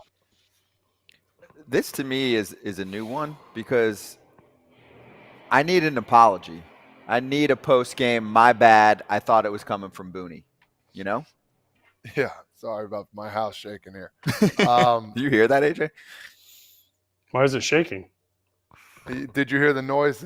We got a complaint from the neighbor. It's a long story. But you can't make this up, man. They're saying our water drainage is going into their house, and there's a berm about 5 feet high. The water cannot go over. But we got a good old-fashioned Jersey neighbor. We're going to get a violation unless we change the drainage system here, and it's okay. I'm going to find something wrong with their house. Anyway. Yeah, it is. Thank you. But I forgot what we were talking about. How does this happen? Yeah. I'm sorry. We'll get to some calls, but how does this happen? And how do you fix this? Because it's an umpire and bunny ears. They're waiting. They're listening too much instead of worrying about the game. Let a guy bark over there. If he does it like for the third time, then you say something. Like let them get their point across. I had an umpire tell me yesterday after the game during the travel ball game. He goes, bro. What did he say? He said, man, you were on me a little bit. I said, yeah, trying to get the right call, blah, blah. He goes, I appreciate it. He goes, listen, you didn't curse. You weren't belittling me, but I could take that. And as an umpire and as a coach, you're like, I appreciate that too, because he said, hey coach, it's a little off. I said, all right, I got you. Take a little criticism. Jesus. This is bad though, AJ. I mean, it's not him. I can't really get over that part. That's what I'm saying. Someone else has got to step up, and somebody else has got to step up with another umpire. And I'm assuming Hunter's the crew chief, and just say, "Hey, Hunter, sorry it wasn't him." And remember you guys remember the ejection a few years ago? it was a long time ago where the Angels decided it was like the last day of the year, and they all decided to use the same bat. And something happened, and the guy threw the bat to the other hitter, and I think it was Orlando Palmeiro, and he got the bat, and someone got ejected, and they had an argument. And they're like, no, they're using the same bat or something, and they allowed the ejection to not hold up. That's what somebody needs to do. Another umpire needs to step up and say, hey, man, like, that wasn't him. Like, let's take a deep breath and move on. There is a rule in baseball. If you throw somebody out for the wrongdoing, you can come together and change that. But they never do it. Like Hunter, he's a veteran guy. Like Aaron Boone's probably, I didn't see the whole thing, but he's probably saying, like, that wasn't me. Come on. But he's like, yeah, get that guy. Like, why don't you believe somebody? Like, I don't get it. Like, he's not. Did you physically see the coach yell? No, you didn't. You assumed. You better not. You better be calling balls and strikes. You assumed somebody from the dugout yelled. What's the history, though? Sure, understood. Either way, though, Understood, still, but- that still but doesn't. But He is should- there he should something get more? fined. It shouldn't You matter. get But fined for this. Yeah. But what's the history? What? I mean, I don't know the Hunter Wendelstedt, Aaron Boone. There's got to be something there though. He was on edge because it's the he's first gotten game of thrown the out series. a bunch of times. Yeah. So I don't. Yeah, I feel like they could go back and figure this out. My thing is post game. I need a phone call apology from Wendelstedt to Booney. Not gonna happen. I was wrong. You didn't even say shit, and now it embarrasses our whole league. This is Major League Baseball. This is not Todd's Little League game, and Todd's Little League umpire has more maturity than I do. Anyway, let's move to some better calls. Rob Blackney had a rough game. We have his ump scorecard, 86% called strike accuracy. Blakeney, sorry. Rob Blakeney. You get stuff wrong too. I do too. And guess what? You know what I do? I go, sorry, my bad. I messed up. That's all it takes. We can't get that shit. All right. So in this game, we had some rough calls. So let's start with the Baltimore-Kansas City game because for Rob, it was pitch number 1. Yeah, let's go to that first. KC Baltimore, please. Pitch number 1, we have a little sock call, a little video on tape.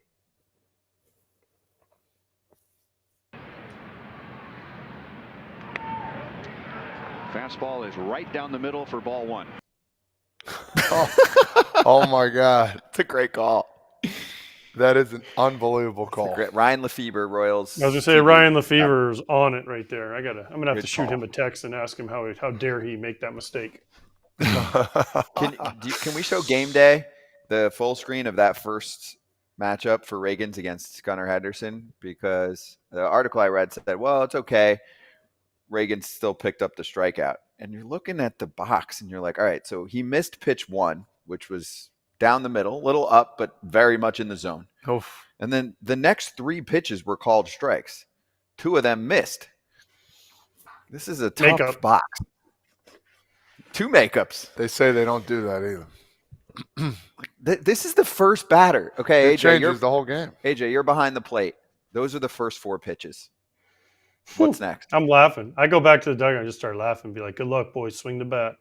'Cause you just don't know what's happening. Just swing. Because literally there are times where you go back to the dugout in the first inning and you're like, now this is kind of before the whole, like, this whole technology in the strike zone and every that. But you come back and we'd be the home team and there'd be some calls and you come back to the dugout and be like, oh boy, get ready, guys. Just know it's big today. Swing the bat or it's super small today because just umpires have bad days too. Yeah, well, he called it even. So let's go back to that game. So can I just pinpoint some now? Umpires get it's called a buffer zone. Yeah. So if that's the square, they get 3 inches off. Are you sure? Is that a thing? When I played, at least. So they're getting. I thought they were given a ball. Ball. Sorry, excuse me. 1 baseball. Well, how big is a baseball? I don't remember. Either way, they get a ball off. So whether you call that one a strike or a ball, it's a plus for them. It's a good call for the grading system. For the grading system. Okay. And listen, I love the human element. I never want that to change. I understand that. And I've been a component of that. You still feel that way? I still do. I want to do that video thing where you can challenge the balls and strikes. I think that'd be great. But that's the confusing part. Why are you grading that? If it's a ball off, it's off, it's a ball. You know what I mean? They shouldn't get a plus for that. That's my only problem with the umpire system. And I know it's hard to call balls and strikes. I get it. But at the same time, you can't give them credit for getting the ball wrong is all I'm saying for that whole situation. Mm-hmm. Well, let's go back to that game. Third game here. Velasquez is down on strike. How's that one? So for the podcast crowd that's listening, we got a little 95 paint. Was that Corbin Burns? I don't know, but he was raised it pitching there? about 1.5 feet with his glove Dude, from the bottom of the zone. That pitch was almost a fastball in the dirt. This was all from the weekend. Same series, Yeehaw. too. Same series. Yeah. Let's go to, can we play that clip of Charlie Ramos in the Phillies game with Wheeler? We go to the top of the third. Ball. Clearly a ball. Castellanos is wondering, like everybody else, where that pitch was. Ball. That was AJ ball. Pierzynski behind the plate. Tom McCarthy So loves that's it. Zach Wheeler. That's a ball, bro. Is it what? Ball. So where is the zone now? Like in terms of height, because those were two pitches that were both, upper Doesn't matter. quadrant. White Sox were hitting. It was a Where ball. are we at? Umpires all the don't like that square on the TV. They say that's not the Okay, strike zone. but let's take that away. Would we think that's a strike? It looks pretty good to me. White I'm Sox were struggling hitting. It's a here. ball. It's a ball, bro. The White Sox were hitting. They need all the help they can get. All right, let's end on a high note. Not a good call. I want to show the scorecard for Ben May. This is Good for you, your Ben. Erik Kratz umpire of the weekend. One missed call. That's very good. Kratz, we miss you, but this was a classic. I know somewhere he's shedding a tear right now. Ben May nailed it. He was basically a bot. He was good. Very good. He's the guy who got a perfect score, right? Almost. One call off, No. right? Is that what it In is? years past, he was like the Oh. first guy ever to get like a perfect score. I thought Ben So, May. This guy should be calling home plate in the playoffs every Game year, often. Game 7. He's a superstar. He is a superstar behind the plate. Right? Pretty good. Right on, right on. Pretty good. Okay. Congrats, Even the man. one- Hey, listen, give credit where it's due. Yeah. Even the one he missed was like borderline. I mean, I know it touched Yeah. the zone, but that's borderline. Yeah. He was a star. He was an absolute star. So hope you liked Ump Show. We're going to point out some bad, and then we'll sneak in one good. Hot corner time. Hot corner.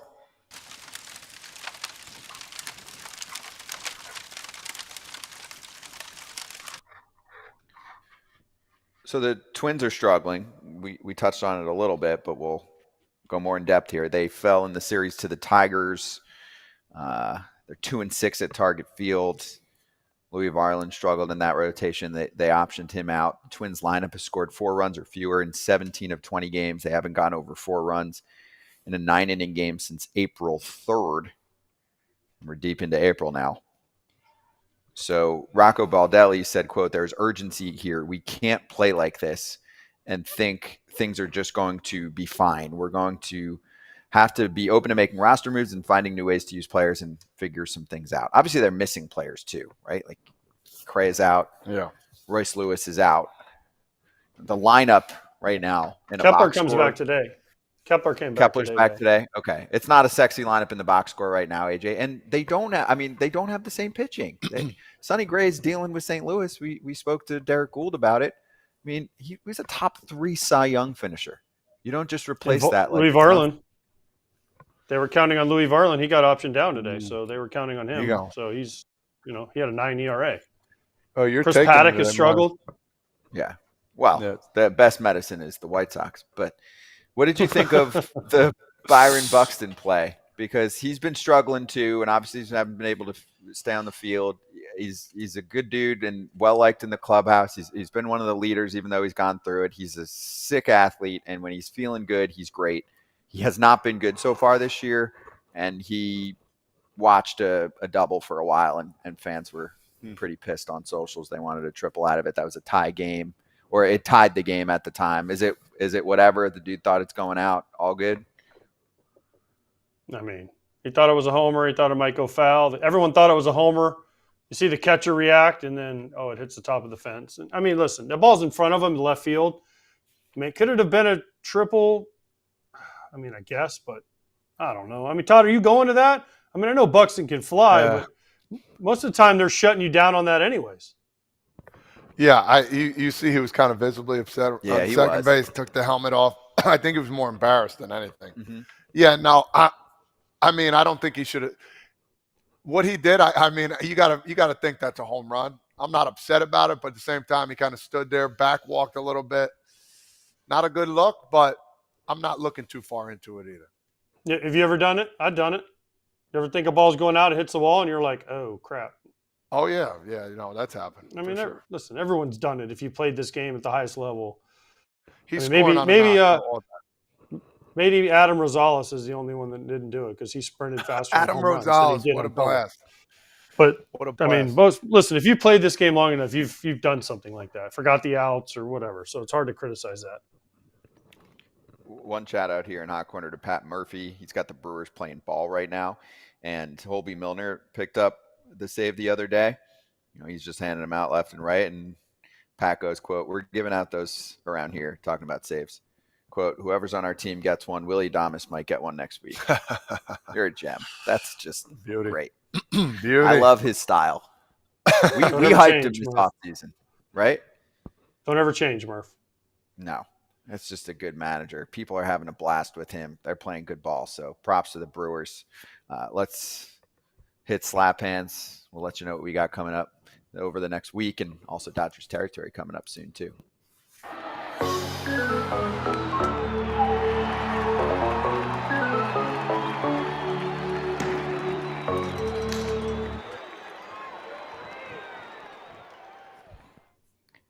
Quickie fan question too. We got a few minutes from Cheney. I told Cheney we would ask this at the end of the show. He said, "Can you ask the guys to talk about how much management influences wins and losses? Example, the Guardians and the Astros." Almost like, of course, management. I mean, from a roster construction perspective, that's their job. I think, when you think he's the Astro, you think of Dusty Baker and then Espada. I think Espada's a great guy. I think he's a great manager, but Dusty's been there a lot longer as a manager. He kind of knows what he's doing. He knows when to give the guys the days off. I mean, I think that might be the little difference. I mean, the game within the game, that kind of stuff you give to Dusty just because he's done it for so many years. Knows when to give guys day off, knows who a button to push. And I think, younger managers are trying to figure that out. So I wouldn't look too far into it, but as a veteran coach, manager, yeah, there's a big difference. Oh, manager. Are you talking management? No, I think he actually does mean manager because Espada and the Astros are struggling, and the Guardians are off to a great start. They're 16 and that's not 6. why they're struggling. I would never. No, I agree. That, you got to give a manager a minute too. I mean, Carlos Mendoza was 0-5. Yeah, and the Mets are playing great. Listen, here's the thing. It's Terry Francona's birthday today, okay, Tito? Listen, he's a Hall of Fame manager. He kept the Guardians in races they had no business being in. So, like, Stephen Vogt, listen, we all love Stephen Vogt. He's off to a great start, but Terry Francona, Tito did this too. I mean, he got them 16 to the World Series and were, one hit away from winning it. So, I mean, yes, can a manager win games? Yes. I think a bad manager loses more games than a good manager wins for you. Because usually, if you have a good manager, he knows what he's doing. Every player kind of knows their role, what they're doing. It's more of like when you have a bad manager, the mistakes stand out so much more. And as a player, you're like, Todd will tell you, like when you have a manager and he makes mistakes, players are like, hey, what the hell are we doing? Why are we, what are we doing? Like, why are we making this move? Why are we doing this? That's what stands out more. A good manager just kind of does his job. People don't really notice what he's doing, communicates well with his players. It's more of when you have a bad manager that people are like, man, this dude is lost. Right? True. Spot on. Spot on. Yeah, it's early. But yeah, Stephen Vogt's doing a great job so far with he is. They're hitting more than we thought. Yeah, we ran out of time, but also Naylor's bat spike where he smacked the helmet, hit the bat on his head, and then slammed it. I'm all about that Josh Naylor energy. You would. If you get challenged to a fight, I'm bringing Naylor. True. Naylor's a beast. Dodgers territory coming up next every Monday and Thursday, 3 o'clock Eastern. They'll talk about the weekend series lost for LA against the Mets. They're still going through some tough times there. It'll be a tough division. Tough little division race. Yamamoto not there yet, but Glasnow shoved on Sunday. So check out Alana Rizzo and Clint Pacias, our good friends, if you haven't seen that show before. And subscribe to the FT newsletter. It's called FT Leadoff. It just came out. See you on Tuesday. And subscribe in general. Good call.